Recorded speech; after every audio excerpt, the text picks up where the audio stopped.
Welcome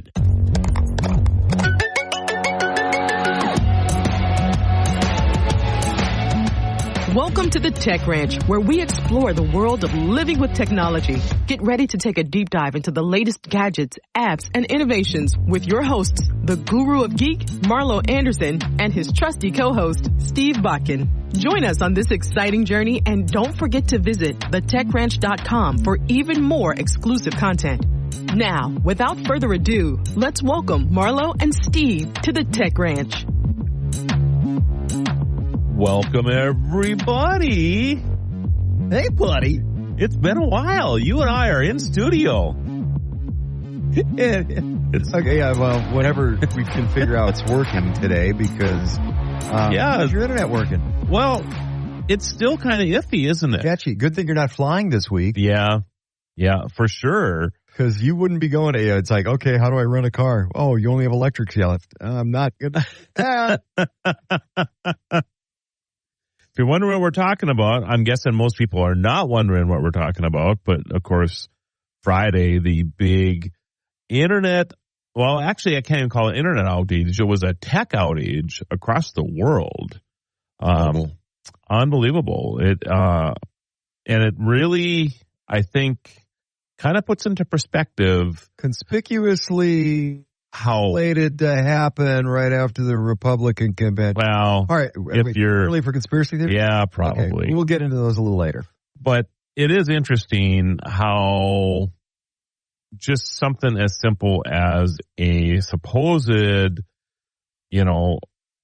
problem in a program, a single program called CloudStrike, can have this type of impact globally. Well, let's talk about the impacts first, and before we get into that, because everybody knows about aviation. Yeah. Ground stops everywhere across the globe. Yeah. A few airports that had old redundant systems were able to operate, but where are they going to go? So there was the aviation impact. So the crop dusters could still fly. Right. The crop duster could still fly. The banking system. Yeah. Banks shut down okay, so all this onus for digital currency, gotta have digital. It's like, no. Yeah. So no. So there was a time, well, before COVID, that I refused to use a credit card or a debit card or anything for anything under $10. I mean, I knew or know what the cost is to a business. You're hurting the business that uses a credit card, because it's like 25 to 30 cents for a swipe. And then there's a percentage of that on top of it yet, right? Well, what's even worse, you're paying $3 for a cup of coffee, and they're paying 40 or 50 cents for that transaction. Well, what's even worse, to do that. This is the part I can't figure out, and we've had this conversation where you take $50, and by the time it's swipe, then who owns the $50? Or if it's cash, then the business owns the $50. Right. And it doesn't take a whole lot before that $50 is eaten up in just fees. Right. And then now the bank owns it. But look at the businesses that are like, yeah, we only take credit cards now. It's unbelievable. Well, wait a minute. Right. So you're hurting yourself. They are hurting themselves by doing Or that. You're just passing it on to the consumer, which is feeding inflation. They just don't want to deal with the counting of cash and all that stuff anymore, because it's become so problematic as far as regulatory goes, because you have to report everything that goes on now. And the government pushes this because they're afraid that small businesses are not. And we're going down a whole rabbit hole here again. But you're walking down the street in New York City on Broadway, and guy comes up. You're not going to swipe a card for that Rolex that he's got. That's correct. Yeah. But who knows nowadays, right? But the government was always, or the IRS was always so concerned about the ability for small business owners to hide cash. So in my opinion, really took advantage of the COVID system and basically forced everybody, because they didn't want to spread COVID. So because cash could have been a carrier for COVID. Because for decades, the cocaine on every dollar bill was okay. That's right. That was okay. Seriously. I know. They actually it's $20 bills.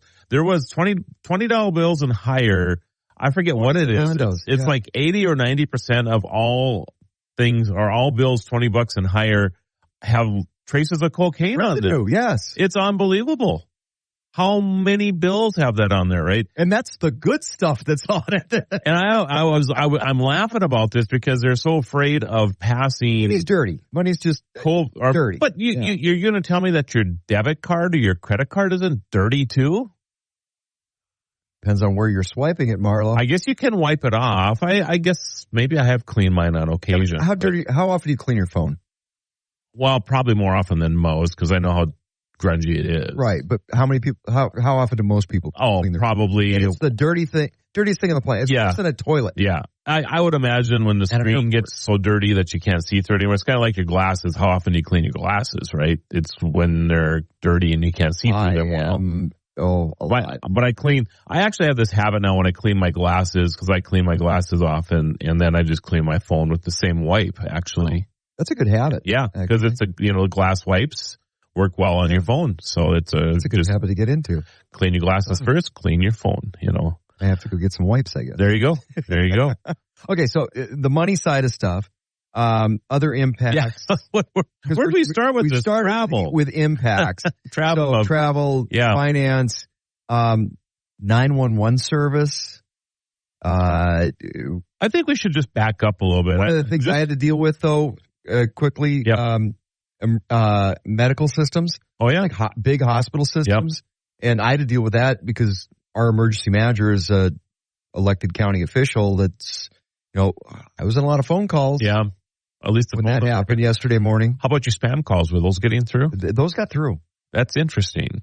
Everything else is not. Well, I was sitting with you before apparently those are fine. That's kind of funny. Yeah, screw something up. Get rid of those. I'm trying to get into my spam filter on my phone doesn't work anymore. Doesn't it at all? No, I think they've gotten ahead of the spam filter because my phone, when I got my new phone, it was like, oh, spam. And, it's got the little gauge. It shows what percentage of spam. It's like, well, this is a 90% probability for spam or a 20%. It's like now they don't even come up as spam anymore. Very few of them register as a spam call.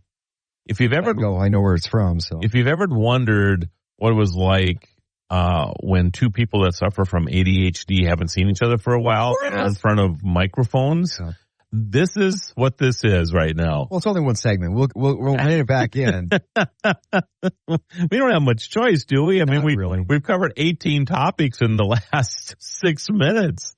But we will. We'll rein it back in, everybody. Okay, so impact. So just to wrap up on the impact. Yeah. Because the big ones were the aviation, the finance, the medical, and the 911. Yeah. Those were the big four that got impacted by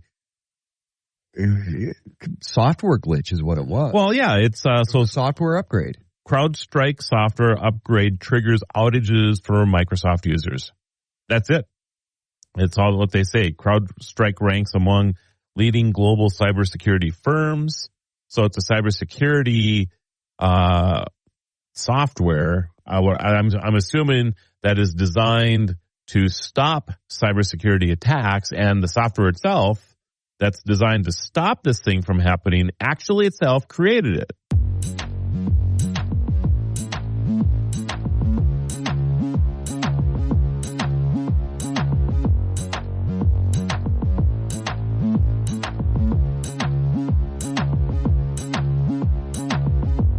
Welcome back to the Tech Ranch. Let's get back to discovering the latest in technology with the guru of geek, Marlo Anderson. So CrowdStrike software update triggers outages for Microsoft users, and they're claiming that companies are reporting restored services after the outages. But if your computer, so if your system, including... Not a cyber attack. Supposedly not a cyber attack. It's just an upgrade from theory from them. CrowdStrike is the name of the software. It's designed to thwart cyber attacks. What happens when the cure is worse than the disease? This is kind of what this is right now, right? It is. Yeah, it's interesting. And if they say it's going to automatically update, but there are a lot of systems that don't have automatic updates on, right? Because they don't want automatic updates to take them down a lot of times. Now, do you have automatic updates on your stuff? On some things, yes. But it's interesting. You know what the number one reason people come to our computer shop for is when there's an automatic update and it takes their computer down. And they can't find all their stuff. Well, it just, for whatever reason, there's an automatic update and then a computer does not work like it's supposed to. And it's interesting. And it's just, it's one of those things that they need the updates to keep your computer more secure. That's generally what the updates do.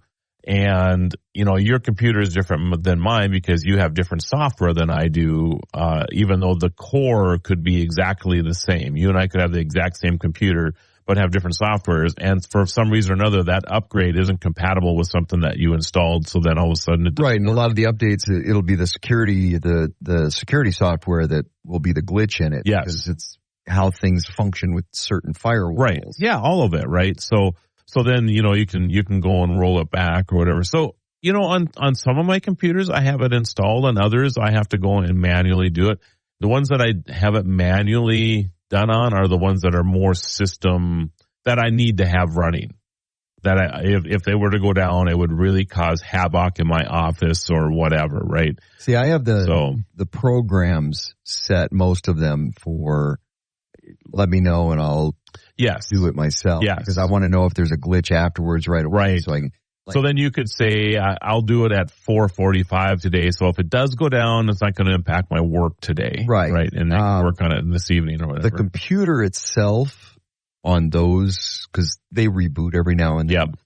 Like your phone. Yep. My phone used to drive me nuts. It's like I didn't have all the settings the way I'd want them. And, you set them and you forget them. Yeah.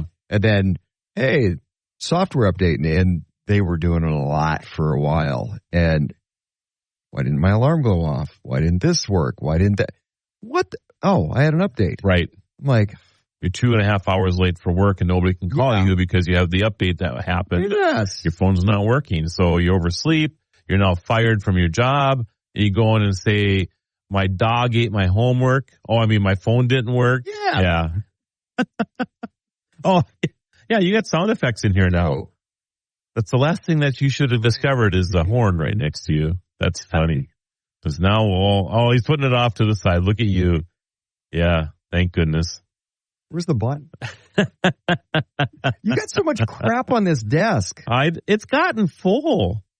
I don't even know. When I came in here yesterday, I'm like, what is all of this stuff? I can barely. You and I were actually together in the studio. This was clean. I don't know what's been going on in here, but obviously they've been having parties while we've been gone. Barely. There's stuff stacked up everywhere. I know. Hats and shirts. I think some of this is like for prizes and things.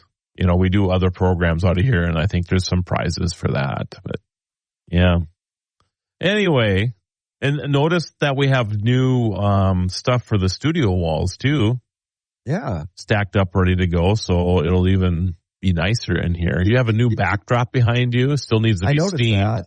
But now you have a fake brick wall behind you with a little TV in there, and things are fancy. Brick, it's wood. Oh, wood. You're right. I need to. Obviously, I need to clean my glasses and my phone. Your right? Glasses cleaner. Funny. All right. Anyway, so now what? Okay, so you know what I think this is more than anything else. I'm when it comes to this outage, I just think that people have to understand that it is a global thing now. Just because somebody in Texas is affected by something, I'm just using this as one example. Basically, it means that the country or the world could easily be affected by that too. I guess a great example is when Texas had the outage a couple of years ago for power because of ice storm? It was an ice storm, wasn't it? Yeah. And it impacted even where we were at because we were diverting power to Texas because of some crazy contract that they had to supply power that way over and above their local customers. So in North Dakota, there was some rolling brownies. Yeah. North Dakota, a power generation. We already export most of the power we make here, so all of a sudden we have rolling brownouts because of somebody somewhere else. That was really interesting. So you just have to think about that, I think, and whether, I think for the most part it's good, but it certainly brings us, we're very susceptible to, if somebody were to figure out a way to get into our power grid or into this CrowdStrike. I wasn't even aware of this software until today. It shows how vulnerable we are. Yeah, it's exactly right. And all it takes is somebody that's got the inside on CrowdStrike, for example, because that software is obviously used in many financial places and in airports and stuff. They could, instead of just being an easy fix like this was, it took a few hours to fix this for the most part. Oh my goodness. I mean, imagine if they couldn't get this fixed in a day or two. The day the earth stood still. And it's 20 below zero. Oh, yeah.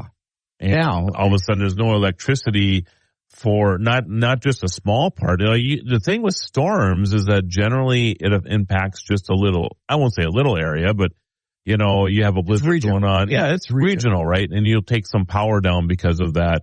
And then you can bring in people from somewhere else. But imagine if the power was out everywhere for 2 days or 3 days or 4 days. The chaos that would ensue from that is significant. Oh, people have become absolutely debilitated with, I can't get on my internet. Right. I can't get I have a flight I'm supposed to take. Yeah.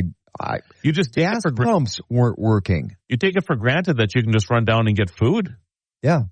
All of a sudden that would just disappear. What do they do if they can't ring it up because there's no POS system and you only have a card and there's no cash? That's correct. You can't open the register anyway. Yeah. The power's out. You have to start bartering for things instead. I got a candy bar and you got hamburger.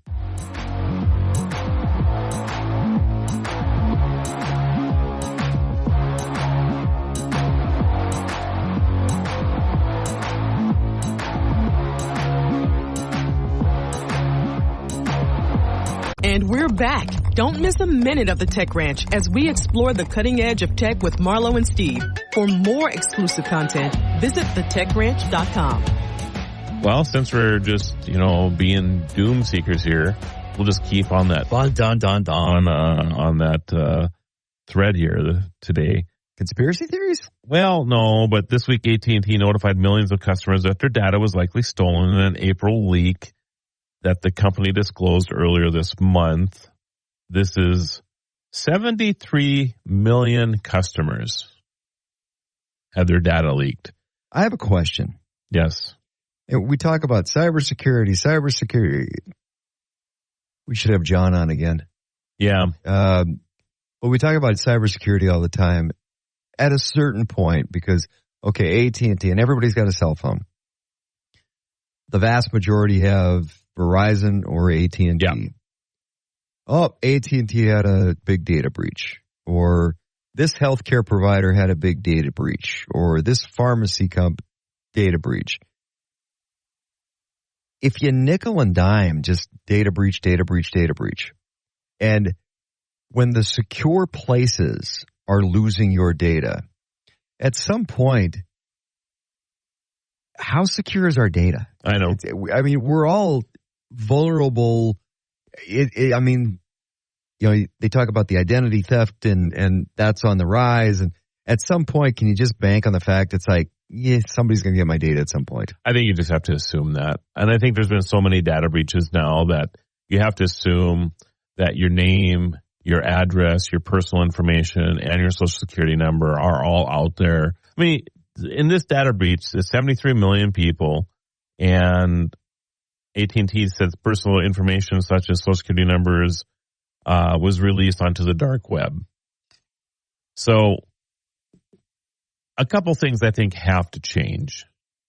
First, the requirement of social security numbers for doing things.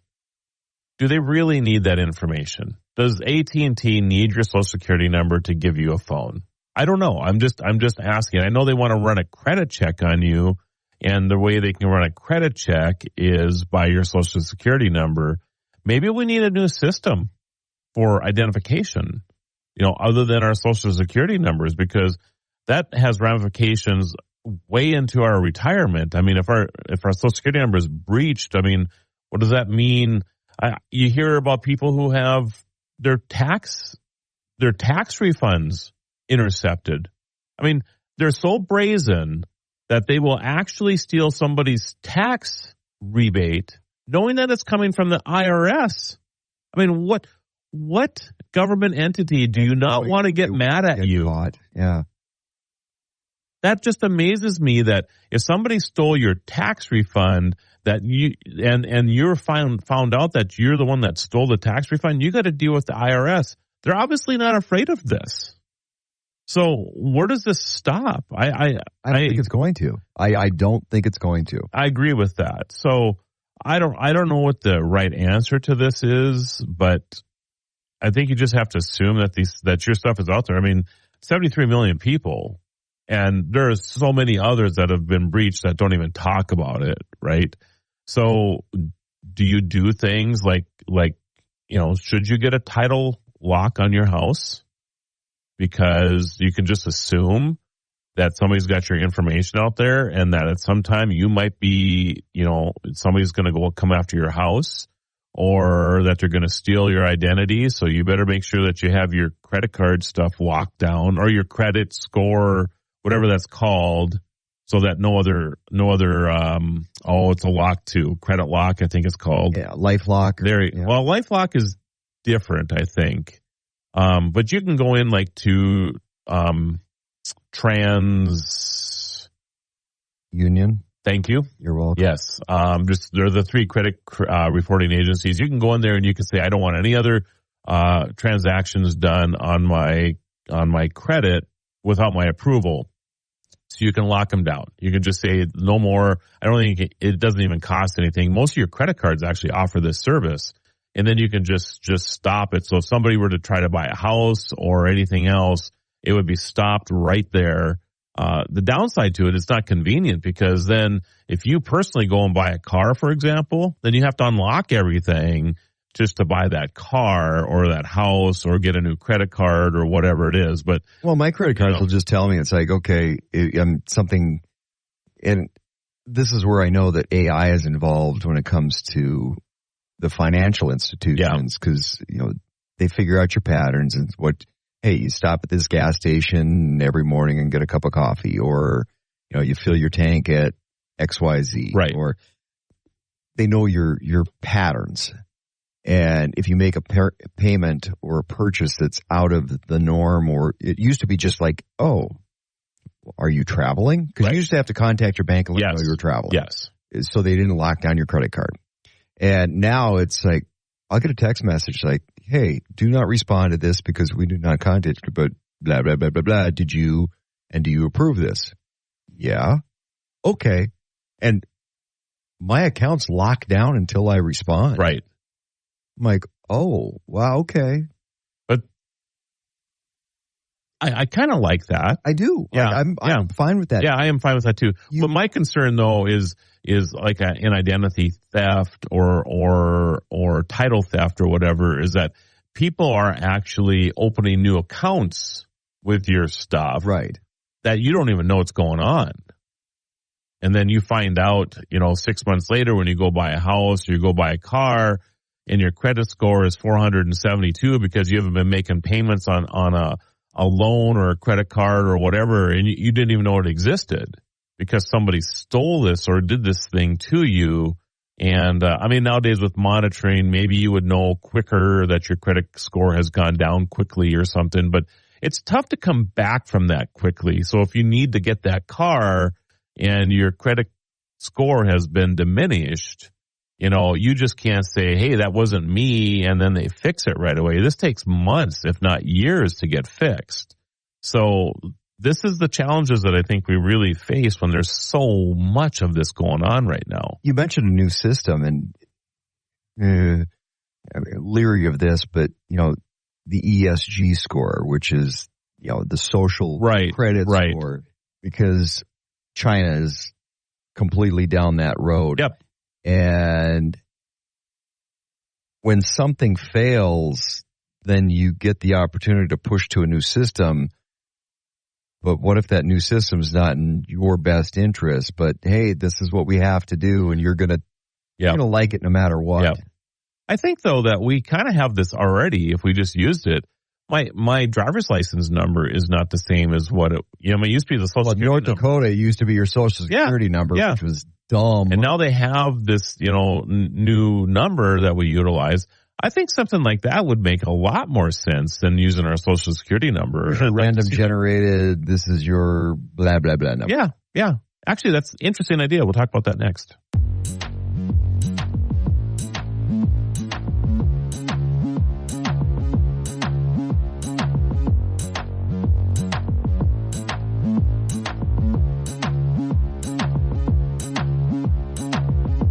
Thanks for staying with us on the Tech Ranch. Let's rejoin Marlo and Steve as they guide us through the fascinating world of technology. I know that what you just said.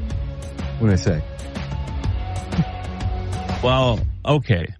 Whatever you said just generated an idea in my head. Random generated numbers or codes that are identifiers to an individual instead of a social security number. So why can't we do that? So we have My American Express card, and I think most debit or most credit cards do this now.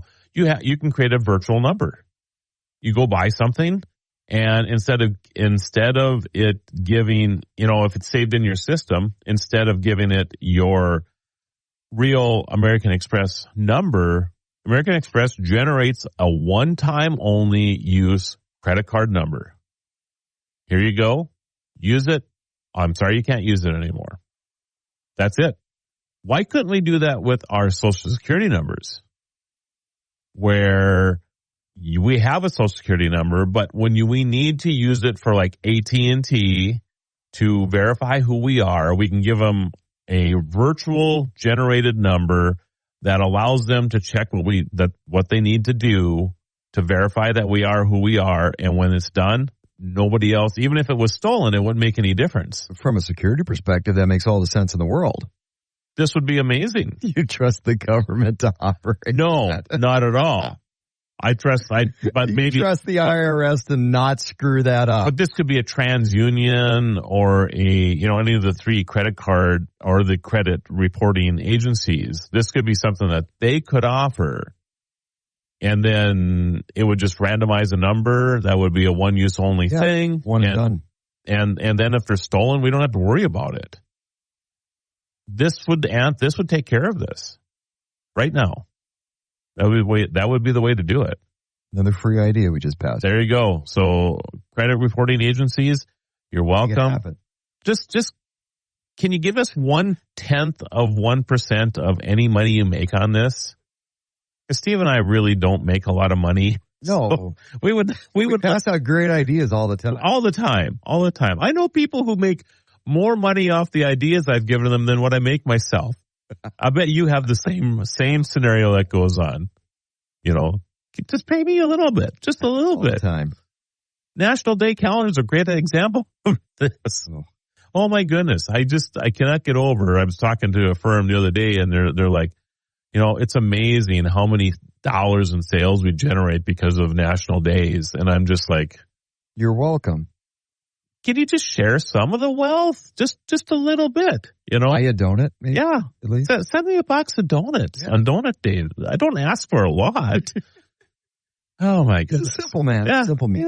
Yeah. My body's built on bagels. I mean, come on. Just send me bagels on bagel day. Easy. But I think that would be, a virtual social security number or some type of identifier would make sense. We have the technology. Yeah. They're doing it with credit cards now. Random code generator, boom, here's your one and done. And then nobody would care anymore. Yeah, because you don't have that information. Because all the information that's tied to your social security number, your birthday, It's crazy. Yeah. And it's not that hard to pick up individual pieces because, hey, if I come at it from this way, I'm going to get this number. If I come at it from this way, I'm going to get this piece of information. If I come at it from this way, I'm going to get that piece of information. And with those three pieces of information, I can get all the information. Yes. That's the problem with it. That's it. They compile these files, and it's so easy to do that nowadays. Computers do all the work. So as they generate more and more, you okay over there? Yeah. Okay. No, I was trying to read. Okay. You have to get underneath my the glasses. microphone. Yeah. I gotcha. It sucks to get old, doesn't it? It does. Yeah. Anyway, I don't even know what we were talking about before we got onto this. Cybersecurity. Cybersecurity. Like I'm looking through my notes here. Oh, yeah, because I didn't know I had a good idea. That's right. That's right. Let's see. How do you feel? Did you watch the Republican National Convention? Hulkster was awesome. He was awesome. Come on, the Hulkster was awesome. Yeah. Do you feel that, you and I were talking about Teddy Roosevelt. Yeah. Just a squirrel moment. Equate Donald Trump to Teddy Roosevelt. So, both of them got shot during speeches, and Teddy Roosevelt actually finished his speech before he left. 84 minutes worth before he went to the hospital, and that was with a bullet in the chest. Yes. I'm guessing bullets that they couldn't remove. That's right. Yeah. 84-minute speech. He went on. Yeah, he went on. Bully. Yeah, that's an interesting comparison, actually. Yeah. I never thought about that till you just brought that up. Interesting. Well, he spoke for 84 minutes. Think about it. All the cool presidents got shot. Oh my goodness. Lincoln, Roosevelt, Reagan, Trump. Wow. Kennedy. They all the good ones. Yeah. Well, some people there's a conspiracy theory there too. Some people are going to disagree with you right now about Trump being cool, but I'm sure. I think that's more a function of the media than it is anything else. Yeah, I'm sure you're right. Or lack of. Nobody thinks about. The turmoils that Lincoln went through. Were significant at the time, So I've been watching the American West series. Did you ever watch that? Robert Redford. Yeah. Oh my goodness. I don't know why I didn't watch that when that first came out. That's amazing. Jesse James? Yes. Oh my goodness. I just assumed he was just a bank robber. Nope. He didn't start it because of that at all. He was just taking money from the North. Yeah. Basically, that's what his plan was. I'm going to, you guys left us with nothing. We're going to just steal your money back. Uh-huh. It was really interesting. So, speaking of series, do you watch the Kelsey Grammer? It's on one of the extensions of Fox, but they air some of his stuff during I haven't seen that, no. It's on Fox Business. It runs. Yeah. But Kelsey Grammer has done this series of American Revolutionary War, Civil War. It's just like all these history it's awesome. He knocks it out of the park.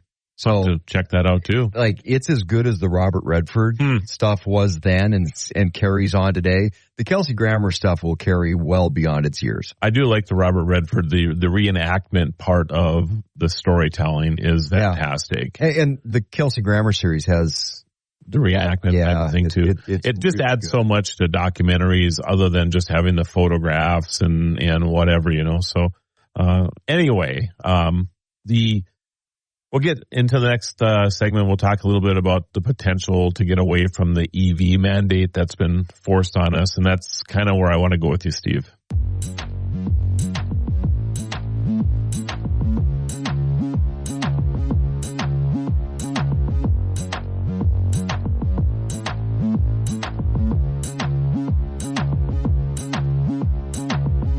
If you have any questions or want to suggest topics for future shows, visit thetechranch.com and send us your thoughts. You can also listen to past episodes and watch exclusive interviews not featured on the radio show. Be sure to follow Marlo and Steve on social media by clicking the links at thetechranch.com. Until next time, keep exploring the world of living with technology. The Tech Ranch. Now, Jim, I never had a BlackBerry. Oh, you're missing out. I wish they still had them.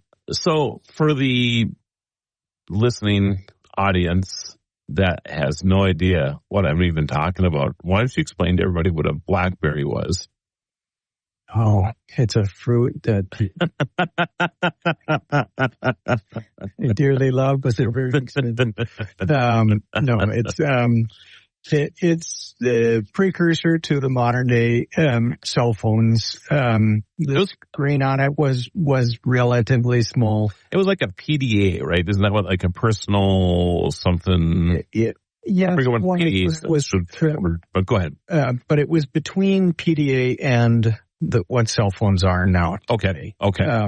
Because it had a full QWERTY keyboard on it, and what I missed the most is that the keys were raised, so they were tactile. You pushed them.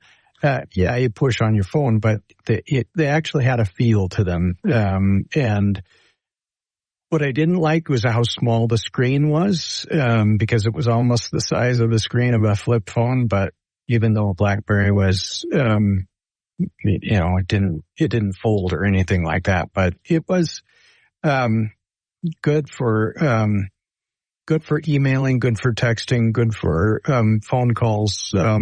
All the things that you are many of the things that you can use your cell phone for today. But I wasn't aware you could make phone calls on the BlackBerry. Oh yeah. So it was an actual cell phone. Yeah. I thought it was a separate device, kind of like the pager back in the day, but just a modified pager. No, it was. Bad thing though is they went through batteries like crazy.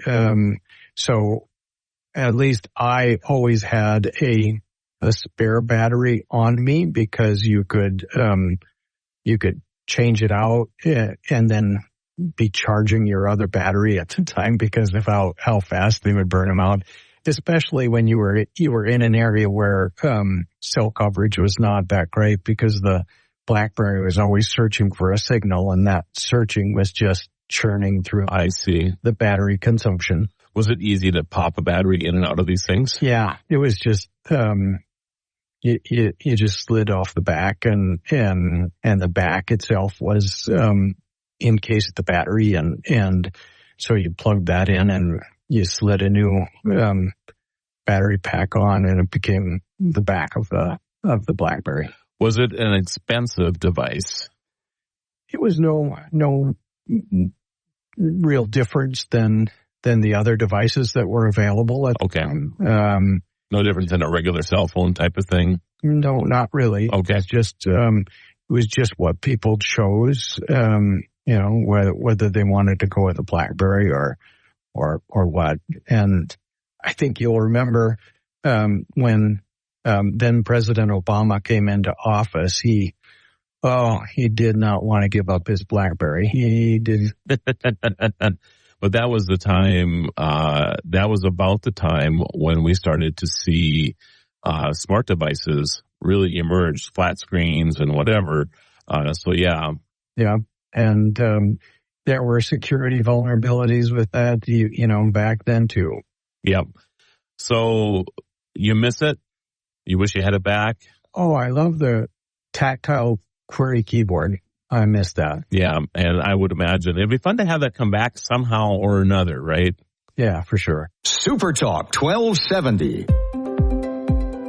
Welcome to July 20th on the National Day calendar. Today, we're enjoying some sweet treats and challenging our minds with a classic game. National Lollipop Day is a celebration of the fun and flavorful confection that has been a favorite for generations. Lollipops come in all shapes, sizes, and flavors, offering something for literally everyone. The name lollipop is believed to have been inspired by the term lolly, British slang for tongue, and pop, implying the candy.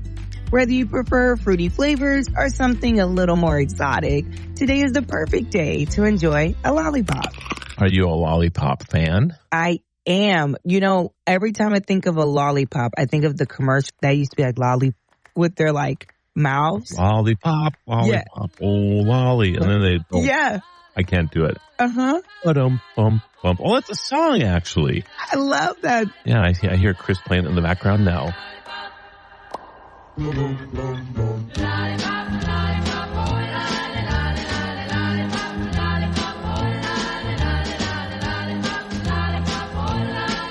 From sweet treats to strategic moves, it's also International Chess Day.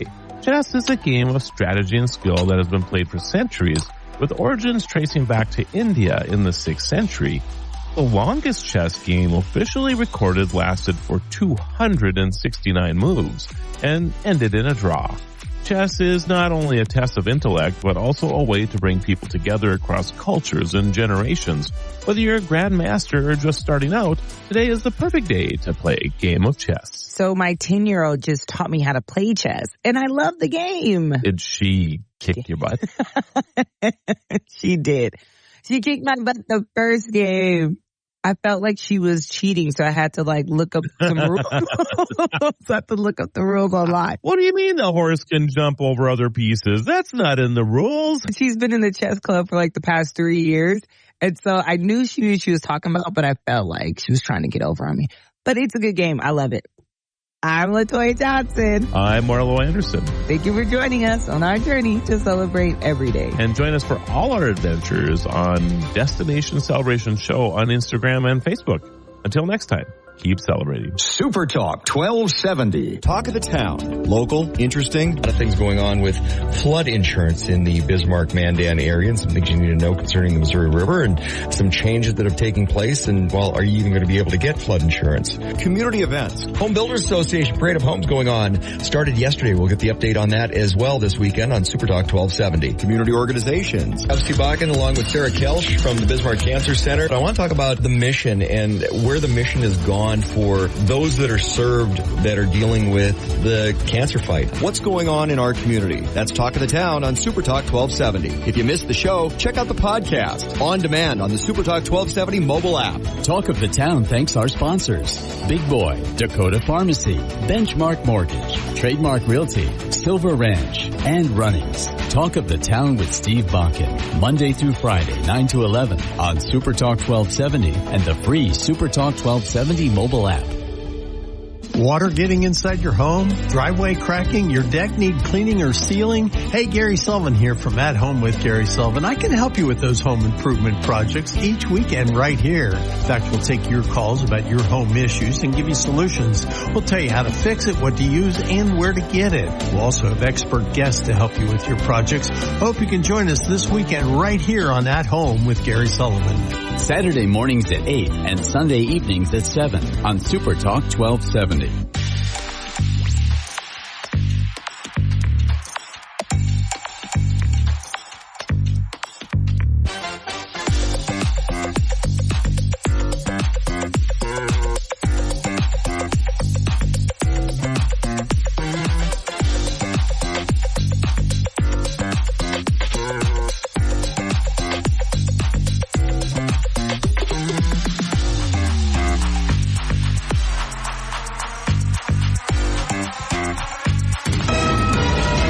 KLXX AM, Mandan, Bismarck, a Town Square media station, broadcasting from the View Community Credit Union Studio.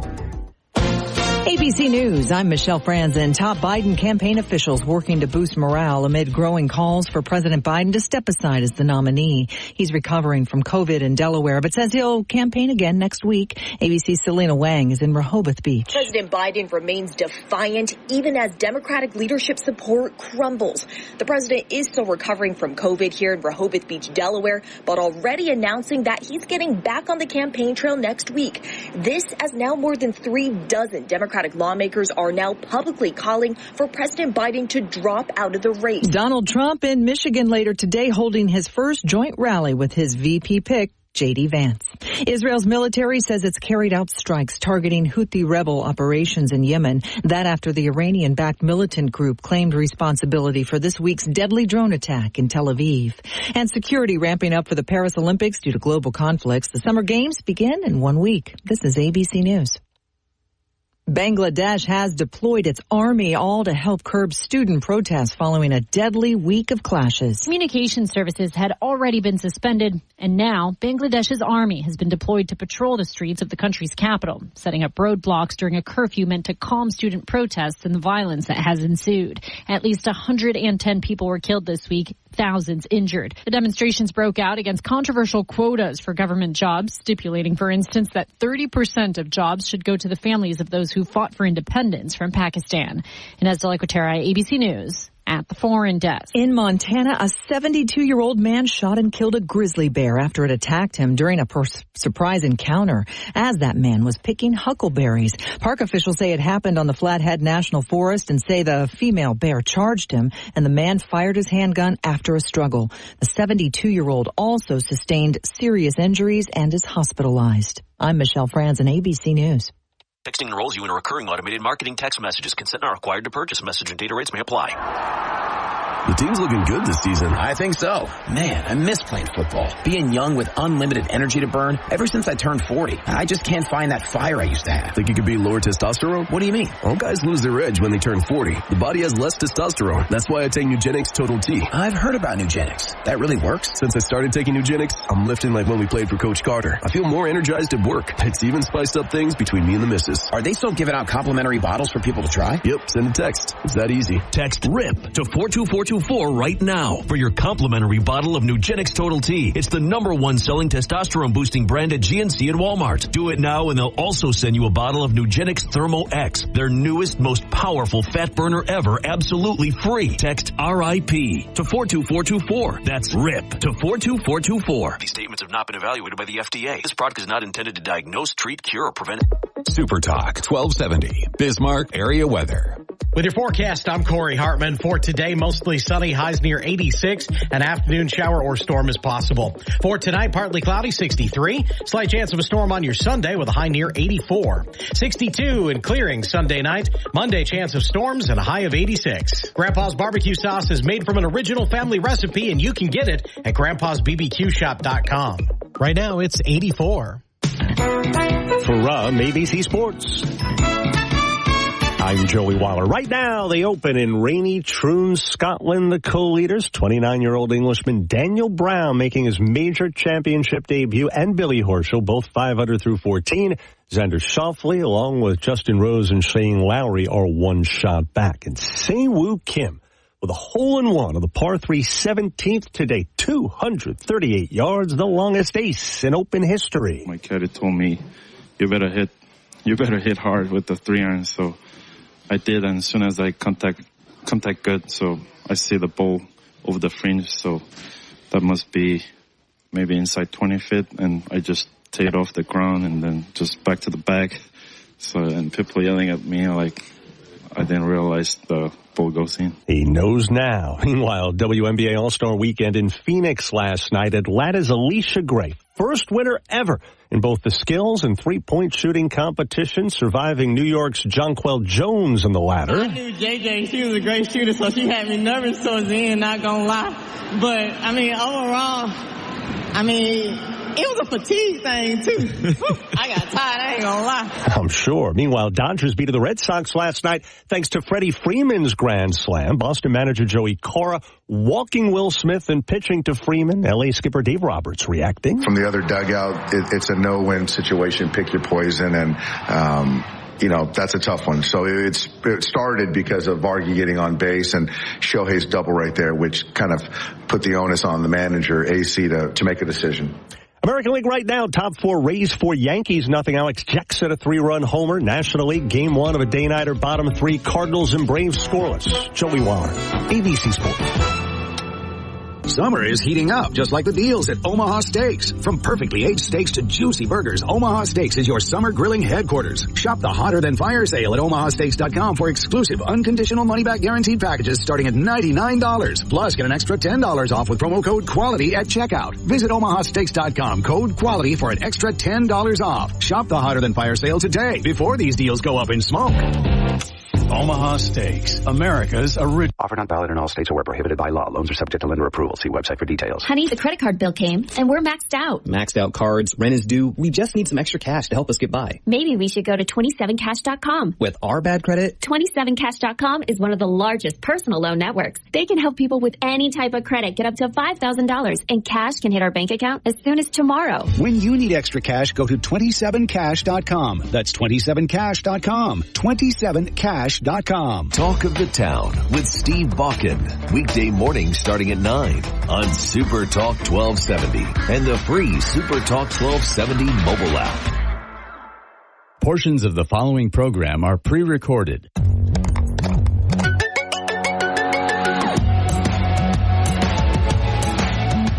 Welcome to the Tech Ranch, where we explore the world of living with technology. Get ready to take a deep dive into the latest gadgets, apps, and innovations with your hosts, the Guru of Geek, Marlo Anderson, and his trusty co-host, Steve Bakken. Join us on this exciting journey, and don't forget to visit thetechranch.com for even more exclusive content. Now, without further ado, let's welcome Marlo and Steve to the Tech Ranch. So during Trump's talk at the RNC, he mentioned 96 minutes worth. I didn't realize it was that long. Yeah, it was over an hour and a half. Wow. Well, it was long. He spent the first... I was disappointed at Kid Rock, by the way, and I'm a huge Kid Rock fan. I didn't listen to what he was playing, I guess. Not his best work. Well, he played American Badass. Okay. Or his Trumpified version of it. Right. You can say that in the air. I just did. 7-second delay didn't go off. It's a song title. I don't know if that's actually one of the... That's not one of the words, is it? Yeah. I don't think it is. I am American. Yeah. Yeah, okay. Anyway, last thing I want to do is actually bring attention to that, right? Right. The story about that one time I'll tell you. Okay. It's hilarious. You actually accidentally brought attention to something they said on the radio, and they were fine until they brought attention. Right.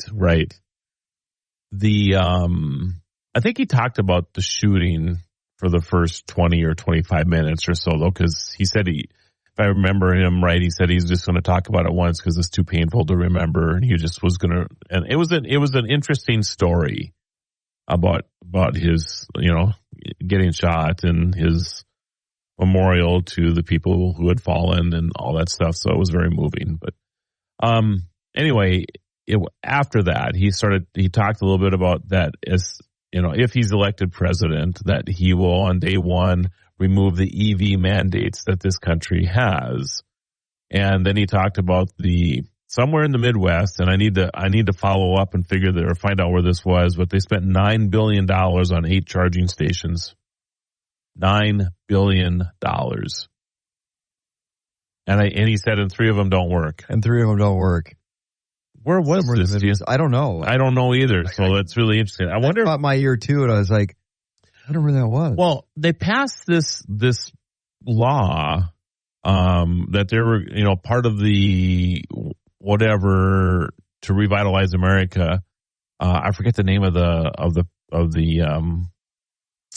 program that it was, and about putting a bunch of money into EV charging stations across the country, and 2 years later, none of them have been built. So I have a feeling that that's what this is that this massive amount of money that had a timeline on it, that all this money was spent and only 8 of them were probably built.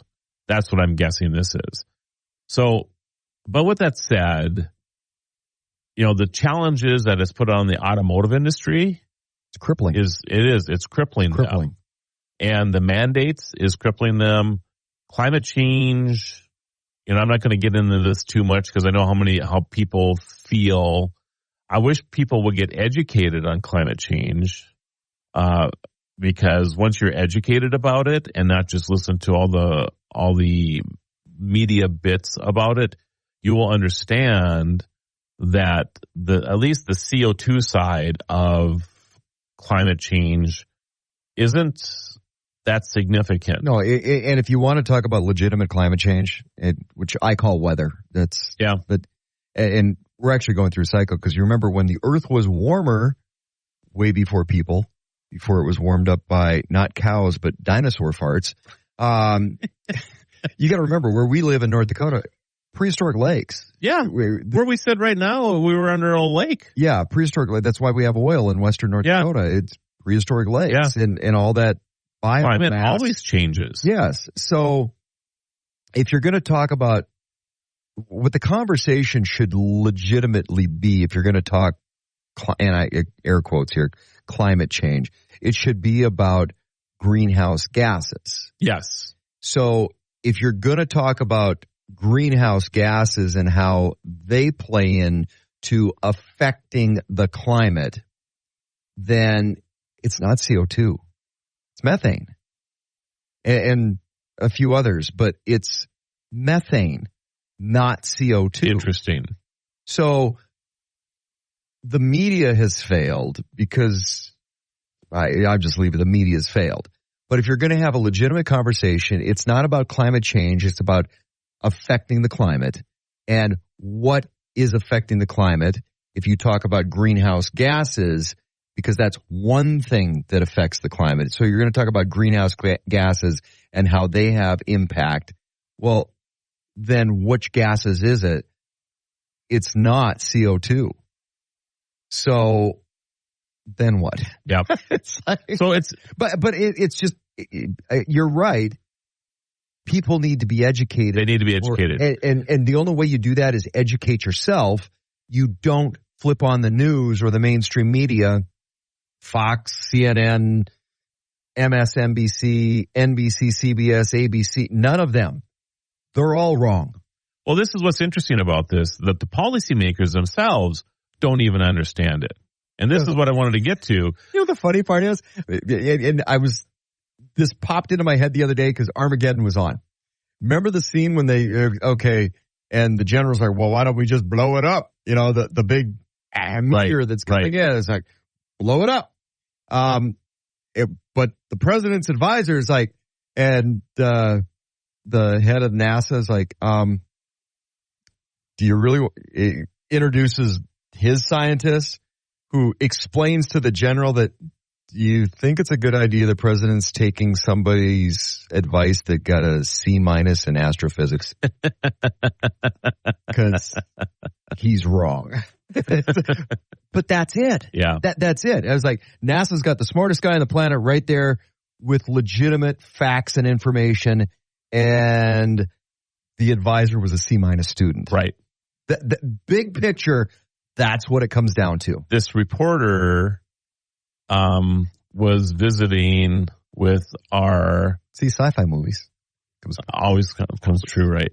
Visiting with our leaders in Washington, D.C., our Congress people and our Senate, well, I guess Congress people, I guess with legislators and whoever. Them representatives and senators, all right. And had about 10 of them in the room and asked them, so what percentage of the atmosphere is CO2?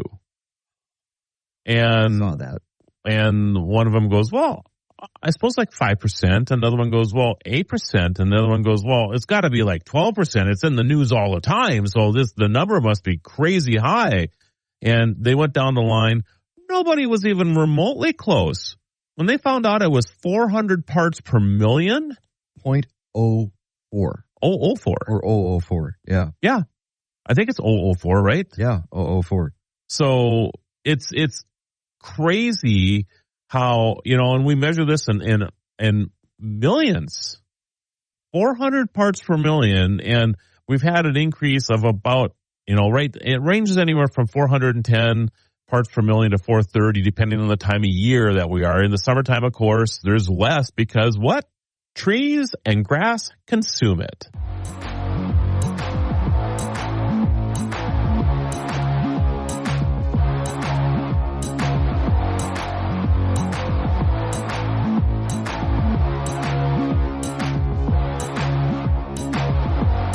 Thanks for staying with us on the Tech Ranch. Let's rejoin Marlo and Steve as they guide us through the fascinating world of technology. In case you're just joining us, Mr. Steve Bakken and I were talking about, I guess, man-made climate change, but not really. We were just talking about parts per million or how much CO2 is in the air. So if the air that we breathe was $1 million, I just wanted to put this in comparison. And Steve, you are CO2.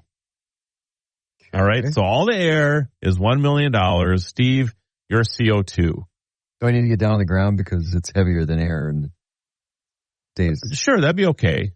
Although you're going to have a hard time staying on the ground because the $420 that you are you could barely line your pockets with that.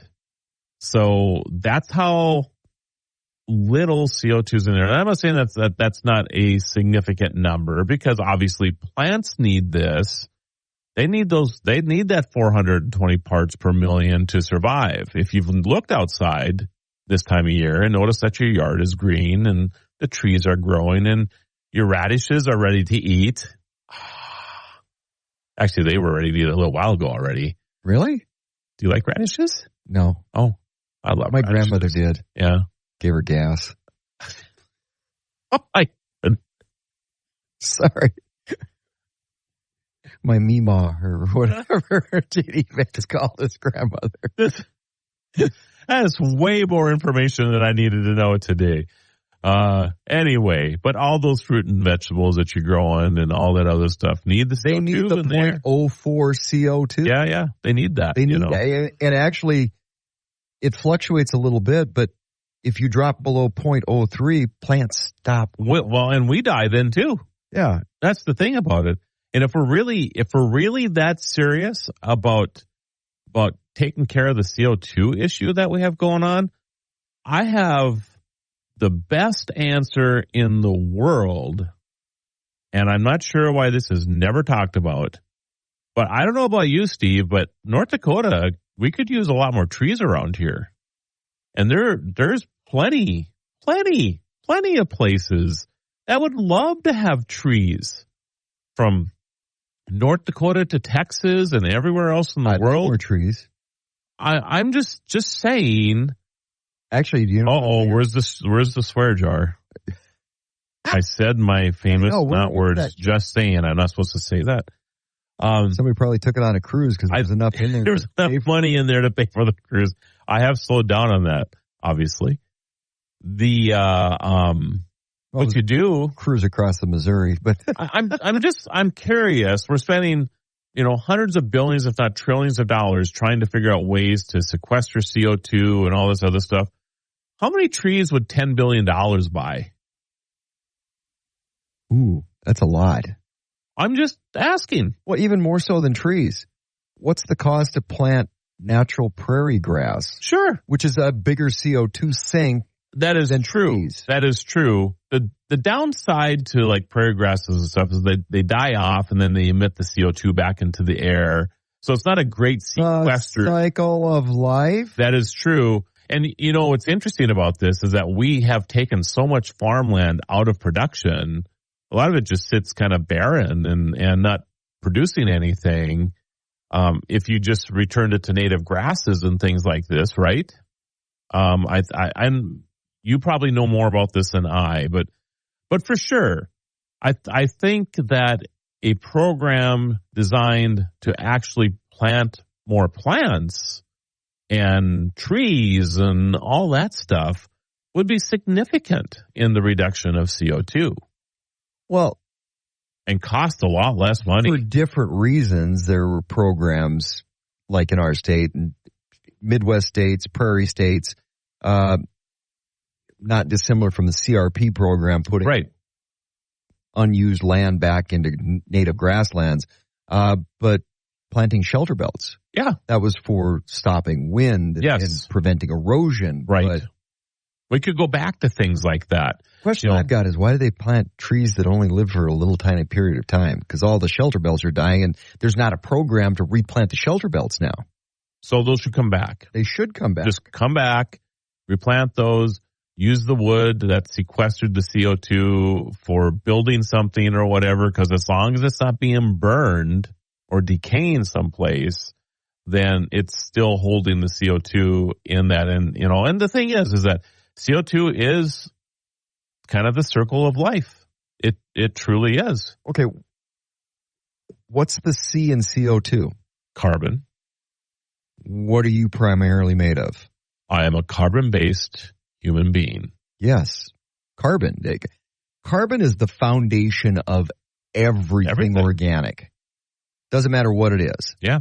So when you're talking about CO2, you're actually talking about carbon and I'm a big believer in Lavoisier's law and conservation of matter and things just they stay in their state, but they change as they go through the cycle.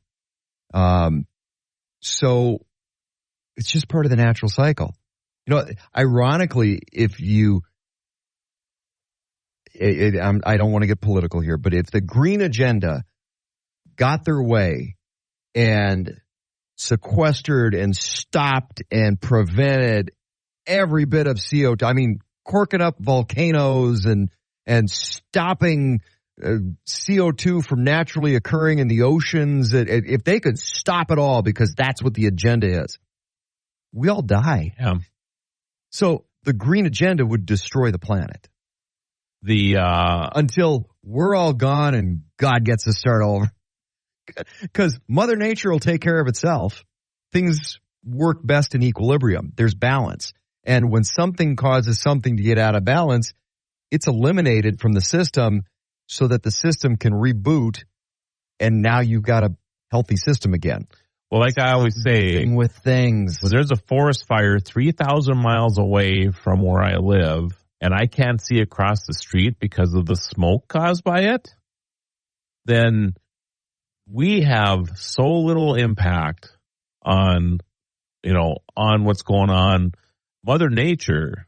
We need to tell Terrence and Phillip and those Canadians to start putting their wildfires out, because they don't. That's why it's smoky, and when there's smoke coming, that's Canadian policy. They don't put out their wildfires. Well, the point is that when you have but 100 years ago, they didn't have any choice. 150 years ago, they couldn't put them out. They let them burn anyway.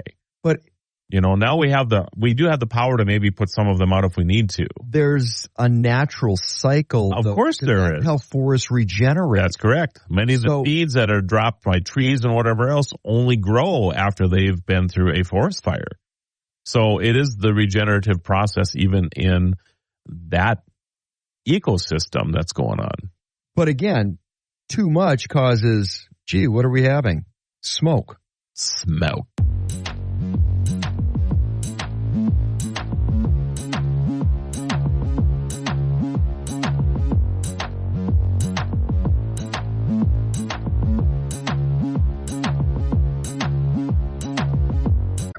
You're listening to The Tech Ranch, where technology comes alive. Let's dive back into the conversation with Marlo and Steve. And don't forget to check out thetechranch.com for more. All right, we need to get off our high horse here for a while. We're on a horse? We are on a horse. Like Putin? Not quite. Shirtless? Not quite. You don't want to see me shirtless on a horse. No. Thanks for painting that image for everybody. Bad enough I had to think about you singing in the shower. The old fat bald guy on a horse now? Are you serious? Hey, could you do a comb over from the horse's mane? Maybe.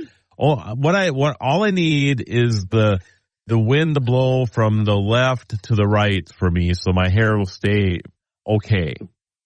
Because that's how the comb over works right now. North Dakota, the wind goes. Anytime the wind comes from the right to the left for me, it causes issues because that one hair just stands straight up. Oh, it doesn't go all the way over? Can't stop. Because, it's combed over from my ear on the left side, so it'll flop back over that way. So clever weaving, that's all I'm going to say. Okay. Yeah. Anyway, as I continue to let it grow longer, I need to get my hair cut. All right. You want to be able to braid it into the back hair eventually, right? No comment. Stop making fun of me. See what happens when we're not in the studio together That's right. for too long? That's right. Bad things happen. All right. Well, I don't know. Wow. I know you have some space stuff. I have this crazy thing too. Oh, come on. You already talked about it. Spit it out. All right. Once you broach it, you got to finish. I know. I just don't know if I want to go here on public radio stuff, I guess. But all right. So deepfake creators sell non-consensual images on hidden websites that take Visa, MasterCard. So I guess that's probably the biggest thing. So fake sexually explicit videos of celebrity women from around the world. Like an OnlyFans site. But not approved by, I mean, they're taking basically. They're just making stuff up. Yeah. An image of a celebrity. And then they are deep faking it. So they can make you taller and better looking. Yes. Yeah. They can. They can do whatever, right? You should do that yourself first. Beat them to the punch. This is becoming a thing, though. This is crazy, right? And we've talked about this before. How easy this will be, and that the sex industry is going to be the ones who will embrace this first to make it commonplace. It's very similar to the VHS beta war in the 80s, and it was the porn industry that finally accepted the VHS side, and that's why VHS became the popular format. Well, that's kind of what's going to happen here with like deep fakes and things too. And so the website's called Fantopia, by the way. So like, what was the other one you were talking about? OnlyFans. OnlyFans, yeah. So it's similar in that regard, I guess. Told. Even though and they're using Visa and MasterCard, even though the credit card companies have said that transactions are not allowed. So the credit card companies are now at war with these type of sites as well, because I suppose the sites say they're doing something else and then they get approved and then they afterwards, are charging for these type of things. So it's interesting. The site has been at war too. I'm just reading here. After the site appeared to shut down major accounts on the platform following a March NBC News article, deepfake accounts have returned to Fantopia using hidden links. So, yeah, there's always workarounds, right? This is what scares me about deep fakes, is that from moving forward, you can't trust anything that you see.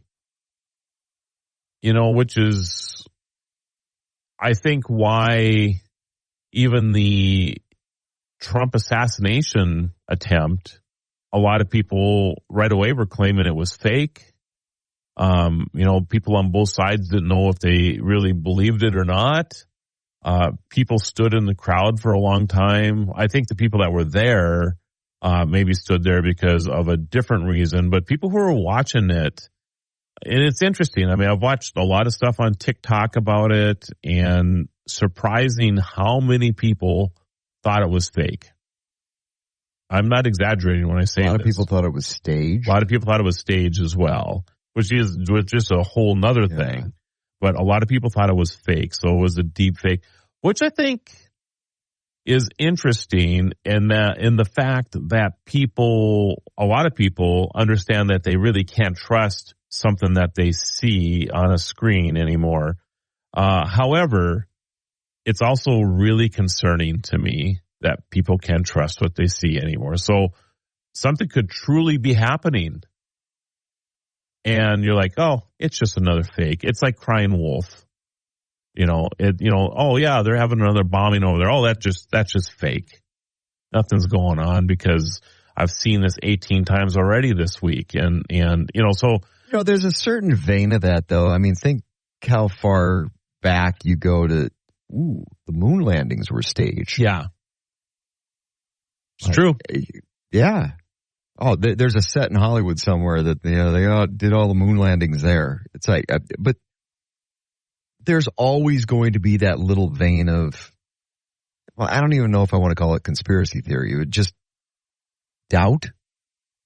My rule of thumb is anything I'm looking at on a screen, take it as entertainment value, and I'll go beyond that myself. You need to, and one thing is for sure about this, and this is a thing that I really catch myself sometimes on too.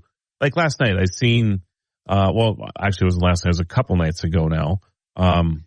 Somebody was reporting that Joe Biden is dropping out of the race.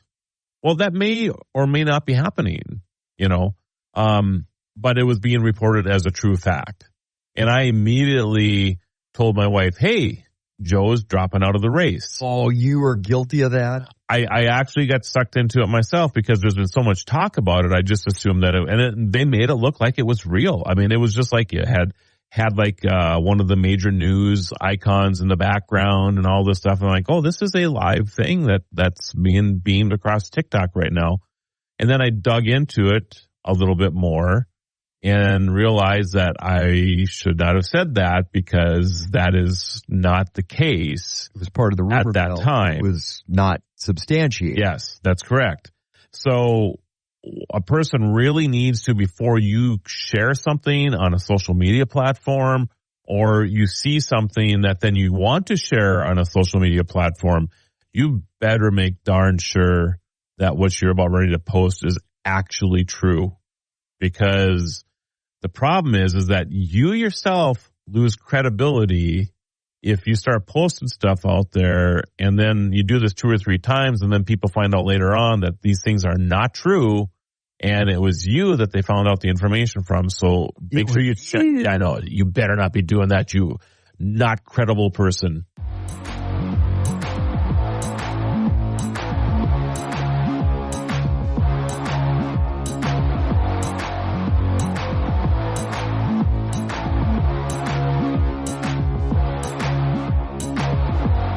Welcome back to the Tech Ranch. We're thrilled to have you with us as we continue exploring living with technology alongside Marlo and Steve.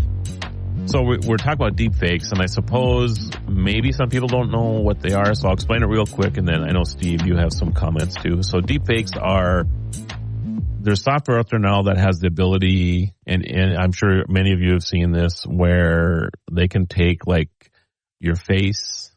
And Jib Jab was probably one of the very first origins of it as a fun little thing, right? It was a little tool. You and Wendy could have upload your photo to a Jib Jab, and all of a sudden you got this cool little Christmas card of the two of you snowmobiling or snowbobbing down a hill or whatever it is with a funny little song and whatever. So actually, I think it started a little bit before that because filters.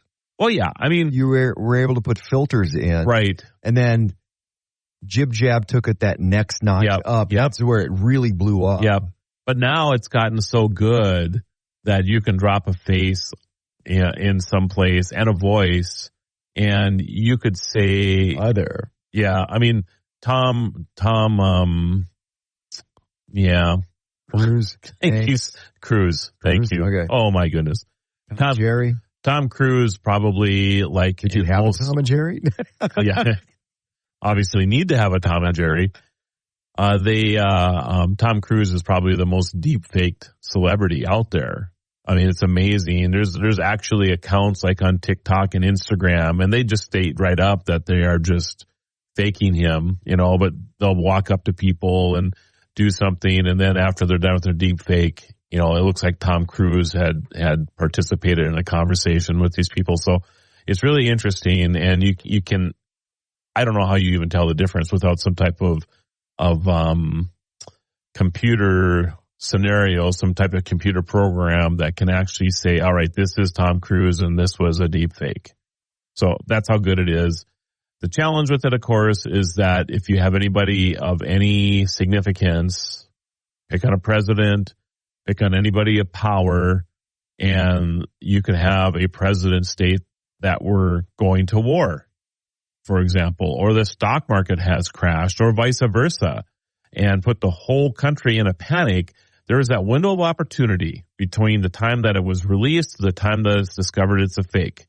And how many people see it in that time? Does it go viral right away and 100 million people see it, or do only three people see it, right? I mean, but the chances are that when it's something that significant, that a lot of people will see it, and that will just create a whole panic. This is my concern with deep fakes. Well, you can talk about the financial market side of that.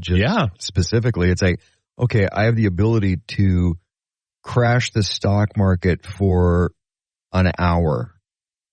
What can you do in an hour? Oh, incredible. It's incredible. Yeah. Before your deep fake gets discovered. Yeah. Yeah. It's like, nope, interest rates are coming down 2%. 2 points. Dropping at 2 points. Yeah. Okay.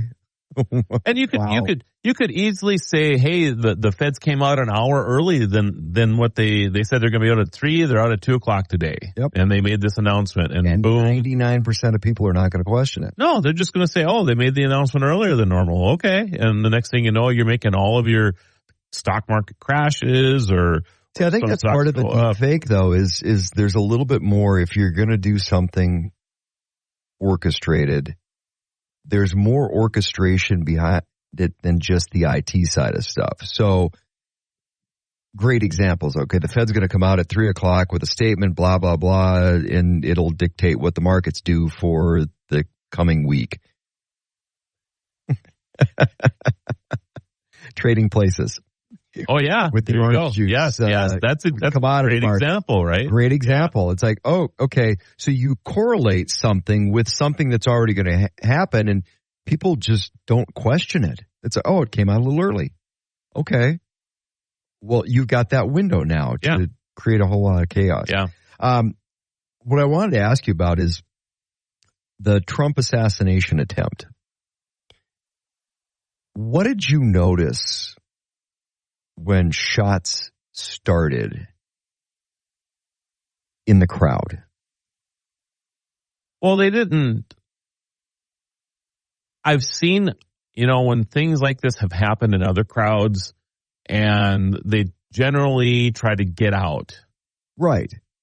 I don't know if you're talking about the fact that they all kind of stood their ground and was like, we're participating in, like, well, where are these shots coming from? And no, I was going actually down a different cultural road. Yeah.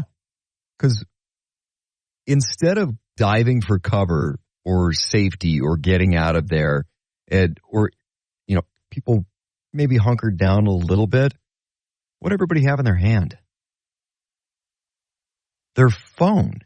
Oh, they sure. were more concerned about getting video of what was going on than I need to make sure that myself and whoever I'm with is safe. Yes. It was about the phone. And we've talked about this in the past where, somebody's getting robbed or beat up on the street and nobody's going to help, but they're whipping out their phones. Yeah. I will say, so that's interesting that you brought that up. It kind of PO'd me a little bit. Yeah. I'm like, where, and for me it was, we're there as a society now. I mean, because we're there. Not everyone. Foregoing your personal safety, foregoing the safety of others, foregoing other things that you should be doing first. But I got to get the video. Right. But not everywhere. So on the 4th of July in Mandan here, as you know, I've been part of the parade for a long time. And I don't chair the parade anymore, but still participate in the morning of. And one of my big duties is to walk the parade down. So it sets the pace of the parade, helps with, fewer gaps. I've noticed the parade's getting longer and longer and longer. I think you're slowing down. Thank you. Yeah. And anyway, pick that up. And it's a safety thing as well. I mean, I'm at the front of the parade. I can call things in that I see and I monitor the crowd and all of this stuff, right? So one of I looked back. We were about ready to stop because I allow we stop occasionally so that the honor guard can take a quick break, get some water, because it's hard to carry those flags. Right. It's 2.6 miles. I mean, it's a long time to carry these things. And when it's hot, it's hot. Yeah. This time it was not hot though. It was not, but anyway, one of our honor guard, was having a little bit of trouble and I noticed that one of the others were helping him out, and I have a feeling I'm going to run out of time here. So I will, I'm just going to stop right there. I'll tell the whole story on the other side. Okay. So that we just don't fragment it. And, but you're right, Steve. I mean, we're in an era right now where people would rather pull their phone out and share it on social media, with the event unfolding in front of them and not even care about their own personal safety anymore.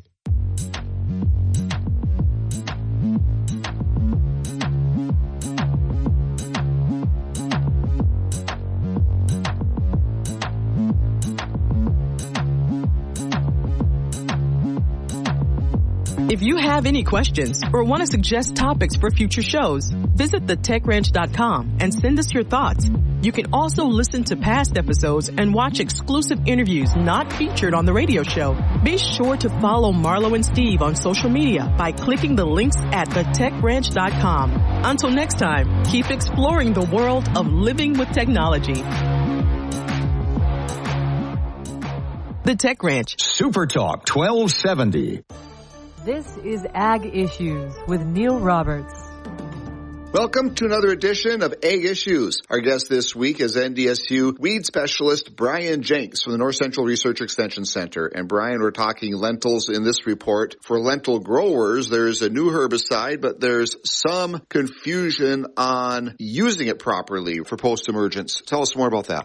So the tough herbicide is now labeled for post-emergence use in lentil. However, the label is not really clear on specifically how to use it. It tells you that you can use 6 to 20 ounces, but we have seen that if you use 20 ounces, you can really injure the crop. It also says you can tank mix with metribuzin, but doesn't give you any guidance. What we are seeing is that about 14 ounces is probably the high rate that you want to go, and then maybe only 2 ounces of metribuzin. But we'll get back with you further on our results as we go through the season. All right, good stuff, Brian. And hey, we'll talk broadleaf weed control in wheat when we come back. Let Skydancer Casino and Resort be your destination for entertainment and gaming. Upcoming events include the diamond-selling multi-platinum 3-time Grammy Award-winning rap superstar Nelly will be performing on Saturday, August 17th. Then multi-instrumentalist and platinum-selling artist Hunter Hayes will be on stage Saturday, November 2nd. And don't forget our sportsbook with multiple betting lines for both beginners and the most experienced high rollers. And this fall, win Minnesota Vikings tickets for Vikings home games.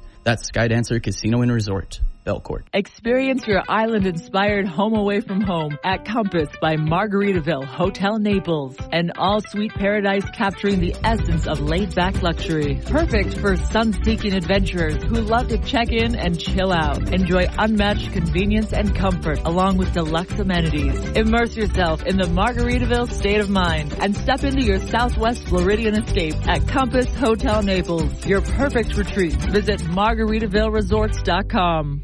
With Brian Jenks today on Ag Issues. And Brian, kochia has been an issue again this year. You predicted that early on. How is control of it looking?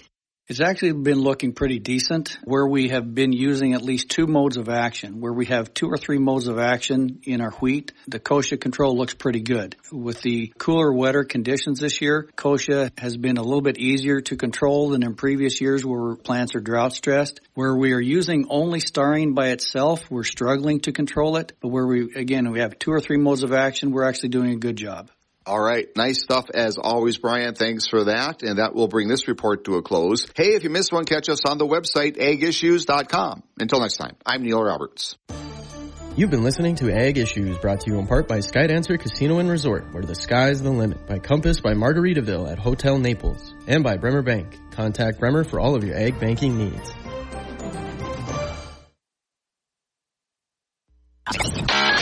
Supertalk 1270. How come bikers have all the fun? Hanging out in the sunshine with cool breezes, blowing back their hair, enjoying icy beverages and the best food in Bismarck, Mandan? Well, all summer long, you don't need a bandana to be a biker. Join us for Bike Night every Wednesday night from 5 until 8:30 p.m. at Sicky's Garage Burgers and Brews in North Bismarck. This year, we're giving away another CF Moto motorcycle from Dvorak Motorsports and RV Center. Bike Night presented by Seafoam Motor Treatment, Mandan Sporting Goods, Morris Sport and Marine, Acme Tools, Custom Truck Equipment, Dvorak Motorsports and RV Center, Larson's Tattooing, Hydroglass Specialties, 5-Second Rule Bracelet, and Jack Daniels. Make it your 4-day work week. Bike Night every Wednesday night with Sicky's Garage Burgers and Brews and Supertalk 1270. Jim, did you have a bag phone like for your first cell phone? I did. So explain to everybody what a bag phone was for a cell phone. It almost looked like a regular landline, but it was in a bag and in your car, plugged in, and you would get a cell call because that's all they could do back then was take and receive calls, make and receive calls. And you would pick up a handset and that was corded to the device, right? Yeah. So it wasn't even wireless at that point. No. Yeah. And so you'd be driving down the road and have the handset up to your ear, and you look like, the swank, especially if you had a convertible, but I didn't. I had a Volkswagen. And And they were expensive too, weren't they? Yeah, they were, but at the time I happened to be running a nonprofit facility that a Verizon dealer was one of the big donors for it. And part of how he helped us was by providing cell phone service for me for that nonprofit. So then you had to pay for it. So then do you remember your first handheld cell phone? Yeah. Oh, what was that other than the BlackBerry? Well, my first handheld was a flip phone. Okay. And what I remember most about that is, I thought, man, this is strangely similar to a communicator. And Kirk used on start. Which, did you operate that sometime too? Like Kirk would whip his arm out and that thing would open up, and yours would do the same. I tried. But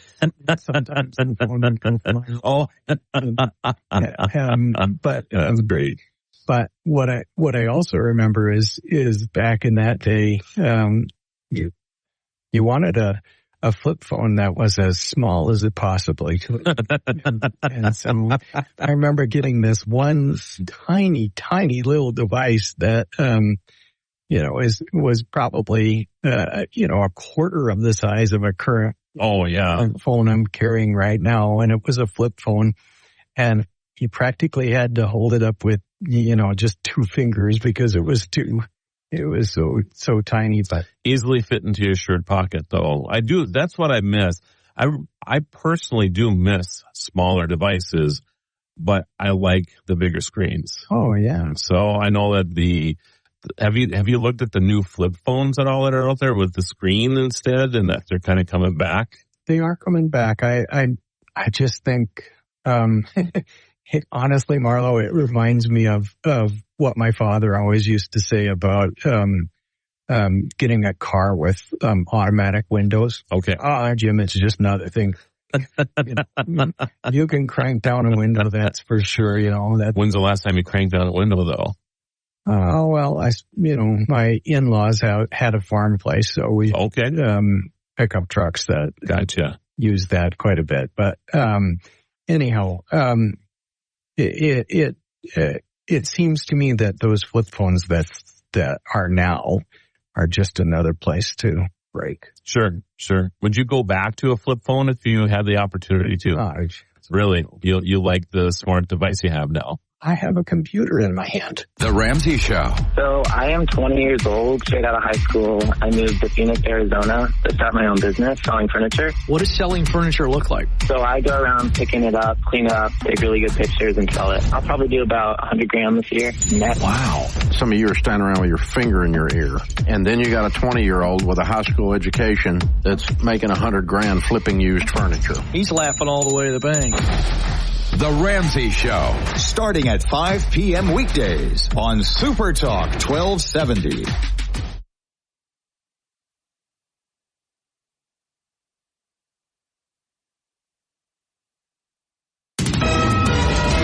KLXX AM, Mandan, Bismarck, a Town Square media station, broadcasting from the View Community Credit Union studio.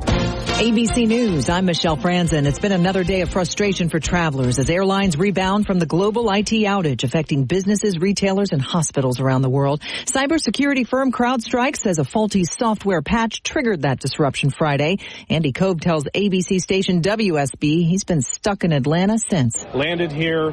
Our flight was delayed. Our flight was canceled. We stayed until about 2:15 for the last flight to Grand Rapids, Michigan. And about 2:10, it got canceled. Airlines have canceled nearly 1,600 more flights today. Donald Trump and running mate J.D. Vance in Michigan today, holding their first rally together since the Republican National Convention. It also comes 1 week after the assassination attempt in Pennsylvania. More than 36 congressional lawmakers now publicly calling for President Biden to step aside as the nominee. He's recovering from COVID, but says he'll campaign again next week. Today, Vice President Kamala Harris is on the campaign trail in Massachusetts. This is ABC News. Police are investigating the killing of a postal worker in Chicago. Tragedy in Chicago. It's a loss of life. Elise Foster, president of the National Letter Carriers Association, upset over the killing of postal worker 48-year-old Octavia Redmond, shot to death on the city's south side in broad daylight Friday before noon. We are federal employees. How dare you? And then you could just think you could just get away with it? Police are still investigating. There's a reward of up to $250,000 for information leading to the shooter's arrest and conviction. Derek Dennis, ABC News. A new ranking by ESPN on the top athletes of the century. It wasn't Tom Brady who topped the list. The longtime New England Patriots quarterback only came in 5th. Simone Biles, Roger Federer, and LeBron James were all in the top 10, but they weren't number 1. Even the great Serena Williams came in 2nd to 23-time Olympic gold medal swimmer Michael Phelps, dubbed the number 1 athlete of the 21st century by ESPN. ABC Sherry Preston, Michelle Franz. Do you hear that? Asthma triggers are everywhere, from dust mites, pet dander, and pollen, to smog and smoke. An asthma attack can strike anywhere, anytime. Be prepared with quick-acting Primatene Mist. Clinically proven to open airways quickly. It's the number 1 FDA-approved asthma inhaler available over the counter. Primatene Mist. Breathe easy again. Use as directed. Summer is heating up, just like the deals at Omaha Steaks. From perfectly aged steaks to juicy burgers, Omaha Steaks is your summer grilling headquarters. Shop the Hotter Than Fire sale at omahasteaks.com for exclusive, unconditional money-back guaranteed packages starting at $99. Plus, get an extra $10 off with promo code QUALITY at checkout. Visit omahasteaks.com, code QUALITY for an extra $10 off. Shop the Hotter Than Fire sale today before these deals go up in smoke. Omaha Steaks, America's original butcher. Supertalk 1270, Bismarck area weather. With your forecast, I'm Corey Hartman. For today, mostly sunny, highs near 86. An afternoon shower or storm is possible. For tonight, partly cloudy, 63. Slight chance of a storm on your Sunday with a high near 84. 62 and clearing Sunday night. Monday, chance of storms and a high of 86. Grandpa's barbecue sauce is made from an original family recipe, and you can get it at grandpa'sbbqshop.com. Currently, it's 85. For Rob, ABC Sports. I'm Joey Waller. Right now, they open in rainy Troon, Scotland. The leader, 29-year-old Englishman Daniel Brown, his first major championship. Billy Horschel, 5 under through 17. Meanwhile, 5 others are 2 shots behind. Sewoo Kim with a hole-in-one of the par 3 17th today at 238 yards. That's the longest ace in Open history. It was amazing. I had plenty of hole-in-one in my life, maybe over 10 times, and tournament 6 to 8 times, but I think this is the most memorable hole-in-one. Elsewhere, WNBA All-Star Weekend in Phoenix last night. Atlanta's Alicia Gray, first winner ever, both the skills and three-point shooting competitions, surviving New York's Jonquel Jones in the latter. I mean, the competitor in me wanted her to miss, of course, but the person in me, I like to see other people successful as well. So, with her winning, I still would be just as happy. Oh, that's nice. Meanwhile, 8:30 Eastern tonight, that game between the WNBA All-Stars and the U.S. national squad. Astros beating the Mariners last night, moving atop the AL West. Manager Joe Espada's team erasing that 10-game deficit just a month ago. We have plot our ways through a very difficult stretch early in the season and find ourselves tying first place. Just proud of that group. They had never stopped fighting. They never stopped believing. Meanwhile, Seattle now losing 5 straight. On the board right now, American top 8 Rays 8-0 over the Yankees. Taj Bradley, a 1-hitter so far. Rookie Ben Rice, a double leading off in the first for New York, the only hit for them. Randy Arozarena, 2 of 4 Tampa home runs. Nationally, game 1 of a day or nighter, bottom 7 Cards 2-0 over the Braves. Joey Waller, ABC Sports. Summer is heating up, just like the deals at Omaha Steaks. From perfectly aged steaks to juicy burgers, Omaha Steaks is your summer grilling headquarters. Shop the Hotter Than Fire sale at omahasteaks.com for exclusive, unconditional money-back guaranteed packages starting at $99. Plus, get an extra $10 off with promo code QUALITY at checkout. Visit omahasteaks.com, code QUALITY for an extra $10 off. Shop the Hotter Than Fire sale today before these deals go up in smoke. Omaha Steaks, America's. Offer not valid in all states or where prohibited by law. Loans are subject to lender approval. See website for details. Honey, the credit card bill came, and we're maxed out. Maxed out cards, rent is due. We just need some extra cash to help us get by. Maybe we should go to 27cash.com. With our bad credit? 27cash.com is one of the largest personal loan networks. They can help people with any type of credit get up to $5,000, and cash can hit our bank account as soon as tomorrow. When you need extra cash, go to 27cash.com. That's 27cash.com. 27cash.com.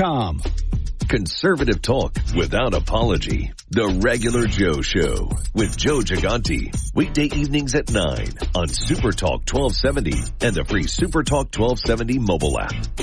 Portions of the following program are pre-recorded.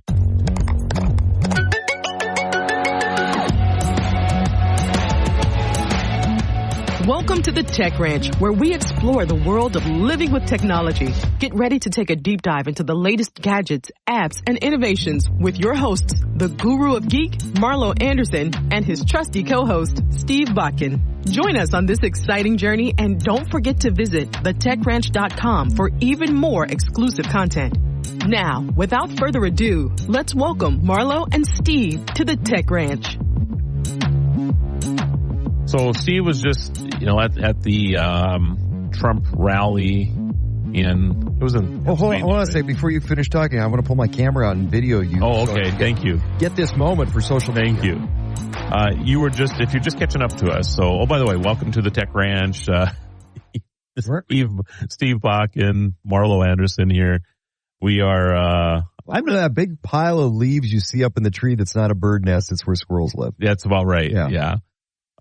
We're not, maybe we're just talking about tech and everyday life right now because we haven't really talked a lot about normal technology stuff today. Yeah, but that's okay though. That's the foundation of this program. That's correct. When you and I started doing this, it was about how technology affects people's lives and plays into everybody. And today has been exactly that. Yeah. We haven't even talked about any gadgets or anything today. It's just been about using technology in the life and all the craziness that's been going on lately. So at the assassination attempt on Trump, at the rally before the RNC convention, you had made an observation during the shooting, and that was everybody wasn't concerned about their own personal safety as much as I got to get my phone out and get the video, because people may have ducked a little bit or hunkered down, but you didn't see people diving for the floor. You didn't see people diving off the bleachers. You didn't see people trying to get out of there as fast as they could, but they had their phones in their hands. Got to get the video.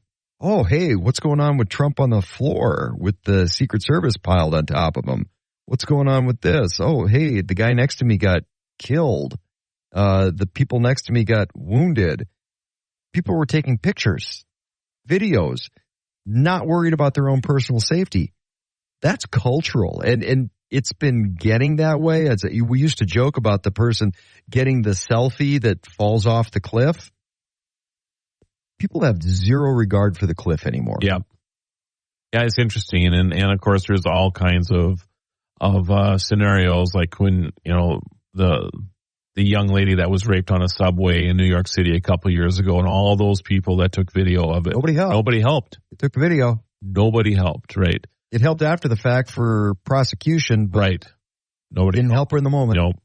So anyway, and we were just talking about maybe it's this way everywhere, and I don't think that's quite the case yet.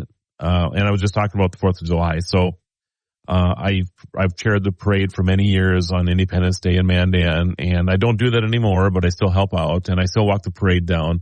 And we had this medical incident with one of the honor guard right before we were about ready to take a break. I looked back, noticed that another honor guard was helping. It seemed like one of the gentlemen was having a hard time hanging onto or holding up the flag, and another honor guard had come over to help with that. So now this person is trying to juggle with 2 flags. Plus, I noticed he was kind of holding them up.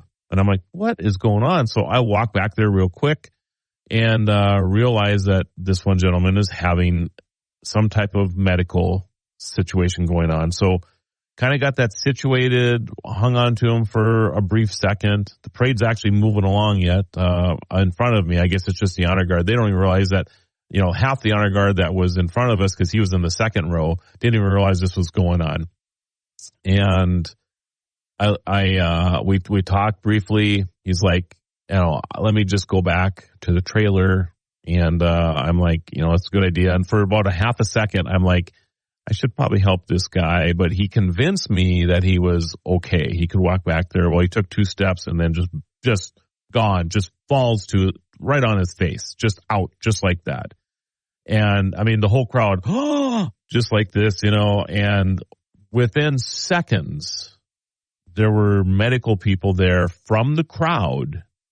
There was some nurses and some medical assistants and whatever that just come running right over, immediately start CPR on this gentleman. And it was really impressive. And within, 40 seconds, the parade is very well staged, and we had ambulance right there and all of this. So it happened very fast. But I didn't see one person with the camera out. I actually noticed that. And the mayor, our new mayor, came up to me too. And he's like, first of all, he's like, do you need anything? I said, no, I think we're good. Hopefully, I was really concerned. I didn't think he was going to survive at that point. Found out later he just succumbed to heat exhaustion, even at 70 degrees. I was really surprised at that. And he's, other than a broken tooth and some stitches in his face, he's recovering well. But hot, heavy clothes, and it was humid though. And it was humid. Hot, That's correct. Humid. That's correct. And it just that also opened my eyes to, doesn't have to be hot to succumb to heat exhaustion. I tell my wife this all the time. It's like, we have black dogs. It can be 40 degrees out when the sun's warm in the spring. Sure. It's like they don't go as far on a walk. Right. They get hot. Right. Because the sun's got power. Yeah. Now ratchet up the humidity on that, and people don't realize it could be a cool day, but you have to guard against it. Absolutely.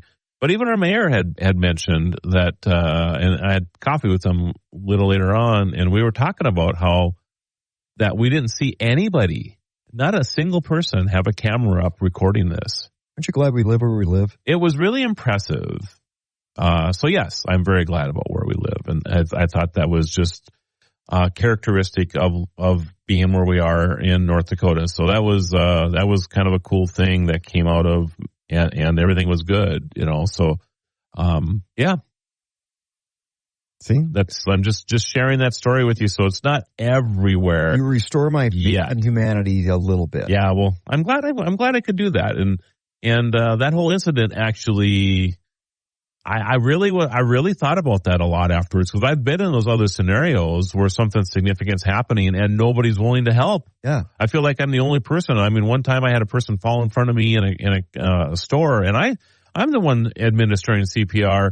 Nobody's helping. Everybody's like filming this thing, and I'm like, what the heck? You find it's a little bit of a difference between rural and urban. Yes. Where you're at and just the makeup of. It's almost like it's entertainment value. Like if you live in a big city and you go out on the streets and something happens, it's just taking the place of the screen that you're normally in front of watching these things go on. I truly feel that is kind of what it's like all the time now. You have to be entertained everywhere at the expense of maybe somebody else's life. It's an interesting scenario that we're in right now in a lot of parts of the country. Remember the movie Bloodsport? Rollerball, yes. I remember Rollerball. The Roman Colosseum. I mean, you don't need tech all the time to lose a little faith in humanity. That is true. But incidents like that, when people come out of the crowd, that's really what it's about. Yeah. And I'm very glad we live where we live. Absolutely. So yeah, all it takes is just watch Rollerball.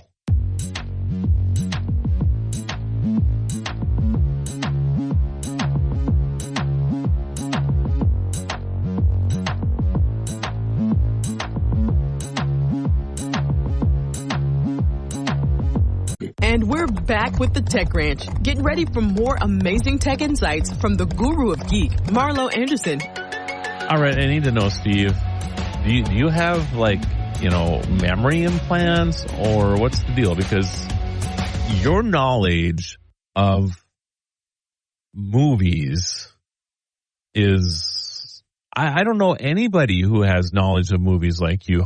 First of all, how do you have all the time to do this? Do you have a memory implant? You can just plug the movie in and then instantly, like an AI type of scenario. Have you actually sat down and watched thousands and thousands and thousands of movies in your lifetime, 2 hours at a time, and actually have the ability to recall all of this information? I'll have a lot of movies on in the background while I'm doing something else. And a lot of them are ones I've watched because I don't really connect into media.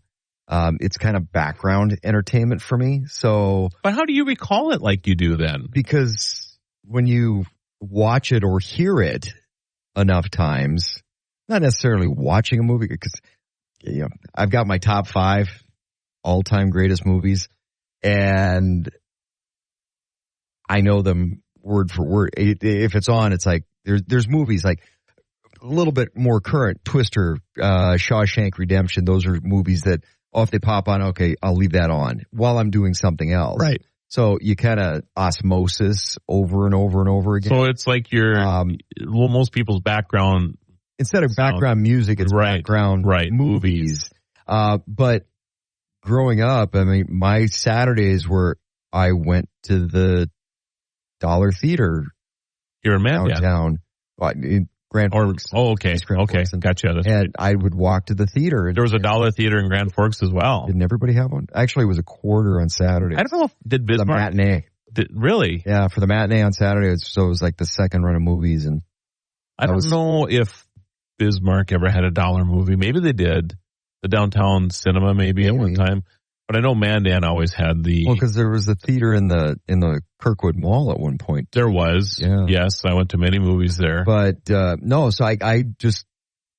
They're kind of my background noise, and I just absorb them. And the other side of being in the media, you have to be up on what's current. Right, pulp culture type of stuff. Yeah, and so, I started out my radio career. I never thought about that. 40, sure. So you have to stay up on all that stuff. Okay. So, so it's no different than me knowing all these little intricacies about computers because I just do it all the time. But what's weird is I'm a big aficionado of genres. So I have a file in my brain for John Wayne movies and a file in my brain for good Westerns and a file in my brain for World War II movies. And a file in my brain for the really good comedies from the early 80s and late 70s. And they click in different places. I smile when you said John Wayne. I just watched this bit with Don Rickles and John Wayne. I don't know. And I love old comedians, too. Yeah. So Don Rickles. And I was watching something with Jonathan Winters the other day. Oh, I bet that was great, too. Yeah. Yeah. Yeah. He introduces John Wayne because John Wayne wants to be a comedian. Yeah. So they did. And Rickles and Wayne and Winters were all really good friends. I didn't know that. Yeah, it makes sense though, I guess. But yeah, it was just hilarious because John Wayne is reading himself as a comedian, reading from these cards, and trying to do these jokes, and people were just dying because it wasn't that his delivery was just a cowboy trying to deliver these comedic jokes, and everybody's laughing over the style, not the joke, right? It was hilarious. I mean, very dry, very straight, very kind of stiff, and he thought he was the funniest guy. Yeah, that's exactly right. It was hilarious. I've actually heard some pretty good inside baseball John Wayne stories because I'm acquainted with his granddaughter. And she's an up-and-coming country music artist. And she's in a group called Runaway June. Okay. And, yeah, she's told me some pretty good John Wayne stories. I bet so. That I appreciate greatly as a huge John Wayne fan. So, but, yeah. Anyway, getting back to the movies and things, I'm impressed with that. And but the other thing is, though, for me, a lot of stuff comes back because of my love for Star Trek. And take a look at all the things that have come out of the movie that are actually things now. And between Bond and Star Trek. Oh, and I equate, if it was in a sci-fi movie, it's either was or going to be a thing. Right. You could equate so much stuff back to sci-fi movies. It's like somebody's dreamed it up and then they watch it, or somebody else dreams it up. Yeah. Somebody watches it and they're like, oh, I could make that. Yeah, that's exactly right. That's kind of what happens with it, I think. Yeah, and if they can't make it, they make something similar, like instead of a communicator, they're like, oh, I don't know if we can communicate from planet to planet, but we could make something that looks similar that we could do on this planet. Right. And just start calling each other, and the next thing you know, we have flip phones that look like communicators. Captain Kirk. They don't make that cool sound, though. They don't. They did make a phone that did make that sound, though. Did they really? Yes, you could find them. Yeah, I bet if you looked on eBay or something, you could probably still find the Star Trek communicator that was a cell phone. Oh. Yeah. Yep. I've been thinking about going back to a flip phone. I would for that. I wonder if you could, like Samsung has the foldables now that actually fold like a flip phone, not the Z that go wide. They actually are smaller like a flip phone. That would be fun if you could. And I bet you that would probably do it pretty quick. Like when Kirk would, throw his arm out and it would open up like that. That would be so cool. And then it would do and then you could just have your ringtone, the communicator sound. Oh, yeah. That would be cool. Or not your ringtone, but the notification sound or whatever it would be, like the notification when your phone opens, right? And then it would just make the communicator sound. That would be fantastic, actually. We should work on that. Yeah. Yeah. I'm in. Let's do it. I'm in. So do you have a problem between talent? Because you have so many movie things that do you have to sometimes look at something and you're like, oh, wait a minute, that was a movie, not real life?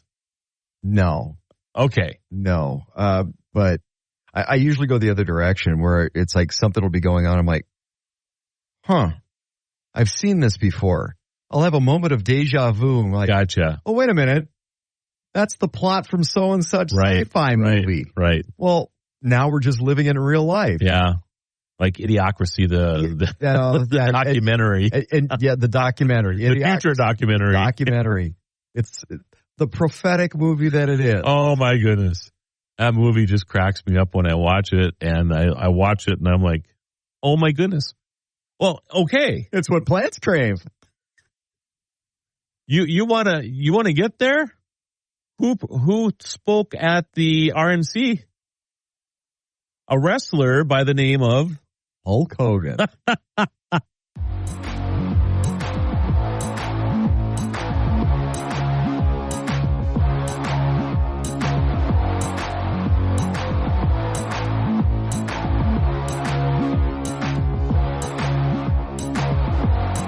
You've returned to the Tech Ranch, where technology is our passion. Let's jump back into the conversation with Marlo and Steve.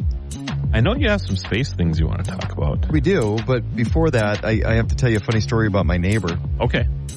So he came up to me last week and it's like, cause he's got the cool autonomous lawnmower, the one that looks like the race car. Yeah. Stickers on it. And he's been tinkering around with that for a while, and he was talking about having to move his antenna, and he's like, well, it might be moot because there's this new one that I want to get, and it's got this and this and this, and it does this. I'm like, oh, you mean the Yarbo? He's like, yeah, that's it. How do you know about the... I haven't told him about it. I'm like, well, we talk about the Yarbo quite often. And he's like, I can't wait till it snows. Well, because they're in the crowdfunding stage and they're taking orders. Right. He's like, I can't wait until it snows with this. It's got this blower attached. Yep. It'll take your garbage out too. Oh my goodness. I was like, I'm working on the poop picker upper part. Can you imagine 5 years what our neighborhoods will look like 5 years from now when everybody has a Yarbo on their yard, mowing it and moving the snow off of it and taking your garbage out, and that's never one have to worry thing about my neighbor, and you see the lawn, but you don't necessarily see, like, unless you're living next one or have one, you're not looking what the mechanics behind getting your lawn mowed on a regular basis looks like. Right. So you drive by and you see this nice manicured lawn, or occasionally you might drive down the street and see that there's a autonomous lawnmower out there, and you don't think about it, but it just never stops working. So your lawn is always this manicured height for whatever height you set it at, and it looks impeccable, and it helps it grow better, and it just, things you kind of take for granted because it's like, oh, okay, chore, I don't mow my lawn once a week. And in that week, it's like, okay, well, that variety of grass that's mixed in is growing a little faster than the other one, or it rained a little bit over there and it didn't because it's shaded by a tree. Right. So you get this uneven lawn. Autonomous lawnmowers, there is no uneven lawn. It's meticulous all the time. And it's, I mean, and they're getting better all the time too. I'm sold. I am just sold. They are actually, there's another one that's out, that is a weed zapper. Oh yeah. I've seen this. Pew, pew. Yeah. They use lasers and they zap your weeds. So like an autonomous mower, it'll go over and do this. My guess is that the next iteration. Couldn't get the lasers on sharks, but they got them on the weed zapper. All right. My guess is that these two technologies will combine sometime in the future. So the mower will just go over, and as it's mowing, it sees a weed and it'll just zap it. And that'll be that. That'll be cool when that happens. That'd be very cool. Yeah. But yeah, I have to admit, I mean, my autonomous mower has been not as great this year, but it's on me because we had to redo our driveway, because of a significant water break in the winter. So we have a brand new driveway now, but when they put the driveway in, they messed up all of the wiring that went around, cause I put the wire down instead of doing a GPS one. And, so that's been all messed up. And of course we've had all this stuff going on in our yard. So putting the wire back down in the proper spots in our yard, is the last part of the process, right? And I'm getting close to having that done. So the mower now has just been kind of running, it gets hung up in spots. I just thought of another job for Logan. Rolls on he will love to help with that when it's ready time to do that. But we're getting close to having the mower going back on it again. And then I had to replace the blades in it. I guess I didn't have to, really? But yeah, mine has 3 like razor blades, two-sided razor blades that spin underneath. Oh, okay. So the deck underneath spins and these things twirl at the same time. And one of them, the circus going on. Yeah, there. Pretty much, right? But one of them, the screws is stripped on the inside. I can't get it out of the thing to replace that third blade. So I'm having it run right now, and I could tell. If you go to the hardware store. Do you have a trick to do this? They have a little. So the head itself isn't stripped. It's the threaded part itself. Yeah, that's easy. How do I do that? You chew gum. Chew gum. And then what? Foil. Little aluminum foil. Okay. Yeah, you can get that to reseed. That's interesting. I mean, that's the quick, easy fix for it. Do you put a little aluminum foil on the bottom side, and as you twist it, it'll actually pull it up into the you just wrap the screw in it, and it'll. So I don't need the pull the screw out. I can't get the screw out. That's the thing. Okay, then. So that's where it's at. Okay, without stripping out the head of the screw. Well, okay, they also have a screw extractor. It just kind of spins in the space. But it's still threaded enough that I don't want to just yank it out because I don't want to ruin the threads that are in there. Tighten it in the first place. I didn't do that. Somebody came from the factory that way. Okay. So yes. So you're right. I think it's a tapered screw, and now I can't get it back it out. Yeah. Drill it out, retap it. I didn't want to do that. I'm trying to figure out a lazy way. But hey, Logan! By the time you have grandchildren, come on. By the time I mess around with every other option, I could have drilled it out and retapped it, right? Probably. All right. I'll just get it done. Or delegate the task. Yeah.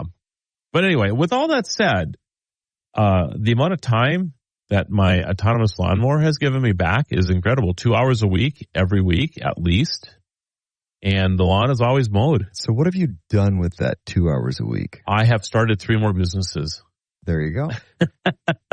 So it's not like I've given myself more time. I'm just doing it. Not like relaxation. No. Are you, what, relaxation? Seriously? I like mowing my lawn. Well, It's like, I do too. And I'm learning. I got a yarbo. I'm doing other things in my yard that I haven't been able to get to or do, right? The landscaping, the gardening. Yeah, I'm doing a little more landscaping. I'm doing no more gardening. I got rid of the garden actually, but I've been working on the patio and the deck and brand new deck, and now I'm going to do some cool lighting effects in some of the rock things that we have around the yard and stuff like that. So yeah, instead of mowing. So I'm still messing around the yard a little bit. Right. I still like mowing. It's I go out and look at the robins that have been, building nests or whatever in under my deck. You got to figure that out because it's like every time I find they build a nest and then I let them finish their little birds to grow up, and then I go and move the nest and put a thing in there so they'll build another one, and then they build one in another spot. It's frustrating. Well, apparently you have to have a better relationship with your birds. That may be true.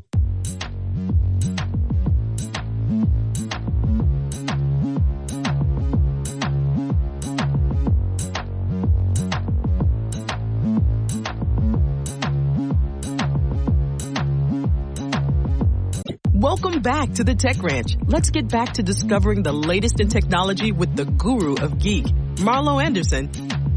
You've been wanting to talk about space. So are you wanting to talk about something on the U.S. side here? Or are we talking about the Chinese spy satellite? Chinese spy satellite? wait a minute. Well, I was just going to talk about a couple of scheduled launches they've got. No.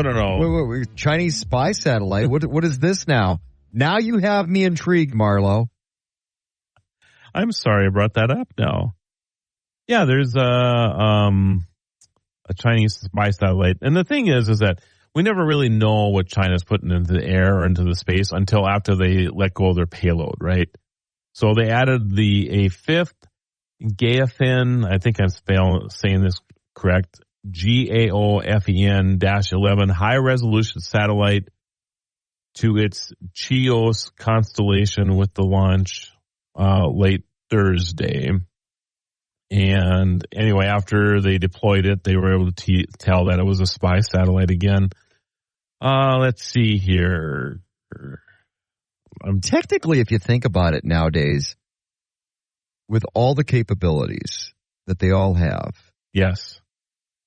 Aren't they all spy satellites to a certain degree? I would imagine because they all have telemetry on them, right? Yeah. You can take pictures. And high resolution. Yeah, and that's kind of what I was looking for here to see how good the resolution is. Well, I'm curious. It's like, what defines a dedicated spy satellite as opposed to spy satellite? Right. Or a weather satellite that, oh, by the way, we want to spy with it. I mean, aren't they all kind of capable of the same stuff? Yeah, and I think even... but it sounds better as like spy satellite. Even in the last Mission Impossible movie, which is, I'm waiting for part 2 to come out here. I think it's next year that part 2 is coming out. That one. Yeah, I thought it was this year. That series. These last couple have been really good. I was waiting for the next Jack Reacher. I really would like to see a new Jack I wanted another Jack Reacher. Yeah, but they have it on Netflix or Prime or something now. And it's pretty good there, too. Well, the series, yeah. Yeah, but the series is excellent. The Tom Cruise movie, Jack Reacher. I wanted another one of those. But in that movie... Or Mission Impossible. They're fighting AI, actually. And they have to... They basically need to have some type of information coming in that's not digital. So they find an analog weather satellite. And they have images of Earth coming on and everything else, So you can't tell me that, like you said, most of the satellites up there have cameras on them. They have to. At least the people operating them have to see what's going on, right? And they can take a picture of Earth and zoom in, I'm sure. It's a good statement. That's all I'm telling you. Yeah. All right. Analog's not always bad. So, all right, the satellites from China, high-resolution Earth observation systems. That's what CHIO stands for. Optical, multispectral, hyperspectral, and synthetic aperture radar satellites make up the CHIOs. And I'm not seeing how high resolution these are, but I'm guessing. I mean, the latest ones that I've seen are pretty high res, like a half a meter, which means 1.5 feet. So what that means is like if you're standing 1.5 feet away from somebody, that's how good the resolution is. Isn't that something? That's insanely good. It's insane. Yeah, I mean, you could identify ladybugs at that level. From 200 miles up. Not the little soccer players. No, not the little soccer players. Yeah. Insect. Yeah. So tell me about the launches. What do we have going on here in the United States? Well, so there's a launch coming up this weekend. Yes.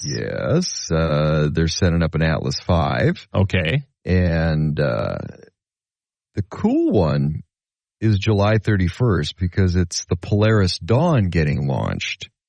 And this one's being touted as a kind of a dry run for the next manned launch. To the moon? Or somewhere. Okay. They're being really secretive about it, which is kind of, okay, what technology is on this? Because this one's just, when you look, because you can pull up the launch schedule and follow the launch, because, you know, it's a big tourism thing. People go down and watch launches. I do all the time. Cool at night. Yeah, but you do it from boats. It's really cool. This one, there's a little secrecy around it, though, because they're not giving all the details. I see. So it's like, there's just something about this one I noticed when I was going through the logbook that, because you can pull up the details and everything as well, and the payload configuration and the manned application, there's something different about this one. So I'm guessing that NASA is doing a little groundwork of that next lunar mission, that next, which is a precursor for the Mars mission. Right. So I don't know. It's kind of exciting. It caught my eye when I was reading through it. Because I do that in my spare time. I read through NASA launch.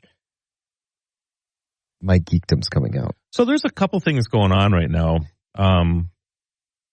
If you have the opportunity as a tourist to spend a weekend at a Hilton that floats around in space, would you do that? Yeah. Because I'm picking on Hilton. I forget the brand name, but there's actually speculation that a hotel brand is going to put a hotel in space. Absolutely. And that you can go there for the weekend or whatever. And okay, that's kind of the space station thing, but there's two ways this could go. And I'm thinking the space cruise ship or the space hotel. Which one comes first? That's a great question. Think back to your Fifth Element movie. Well, I'm just thinking to myself too. I mean, do I want to go into space just to go to a hotel, or do I actually want to feel what it's like around the planet for a while? Yeah. I mean, do you want to cruise around at 24,000 miles an hour and feel what that's like in a little weightlessness? Which one's going to come first? So, I think the hotel will come first because it's static, and then go just. Get people there. Yeah, it's exactly because it's expensive to tool around the planet. Because the space cruise line thing, that's coming. But you could for, let's say, our producer Chris, who's standing here patiently waiting for us. It's not that heavy breathing I felt. Which means that the's something technically going wrong right now, but we're going to get through this. Still, internet. Yeah, it's crazy. Yeah, I mean, you could have, somebody could say like every 4 hours, we'll have another launch that goes up so that you take off, you tool around the planet, you land, you load up another 18 people, and you go do it again. Uber X. You want to see what Australia looks like at night? Here you go.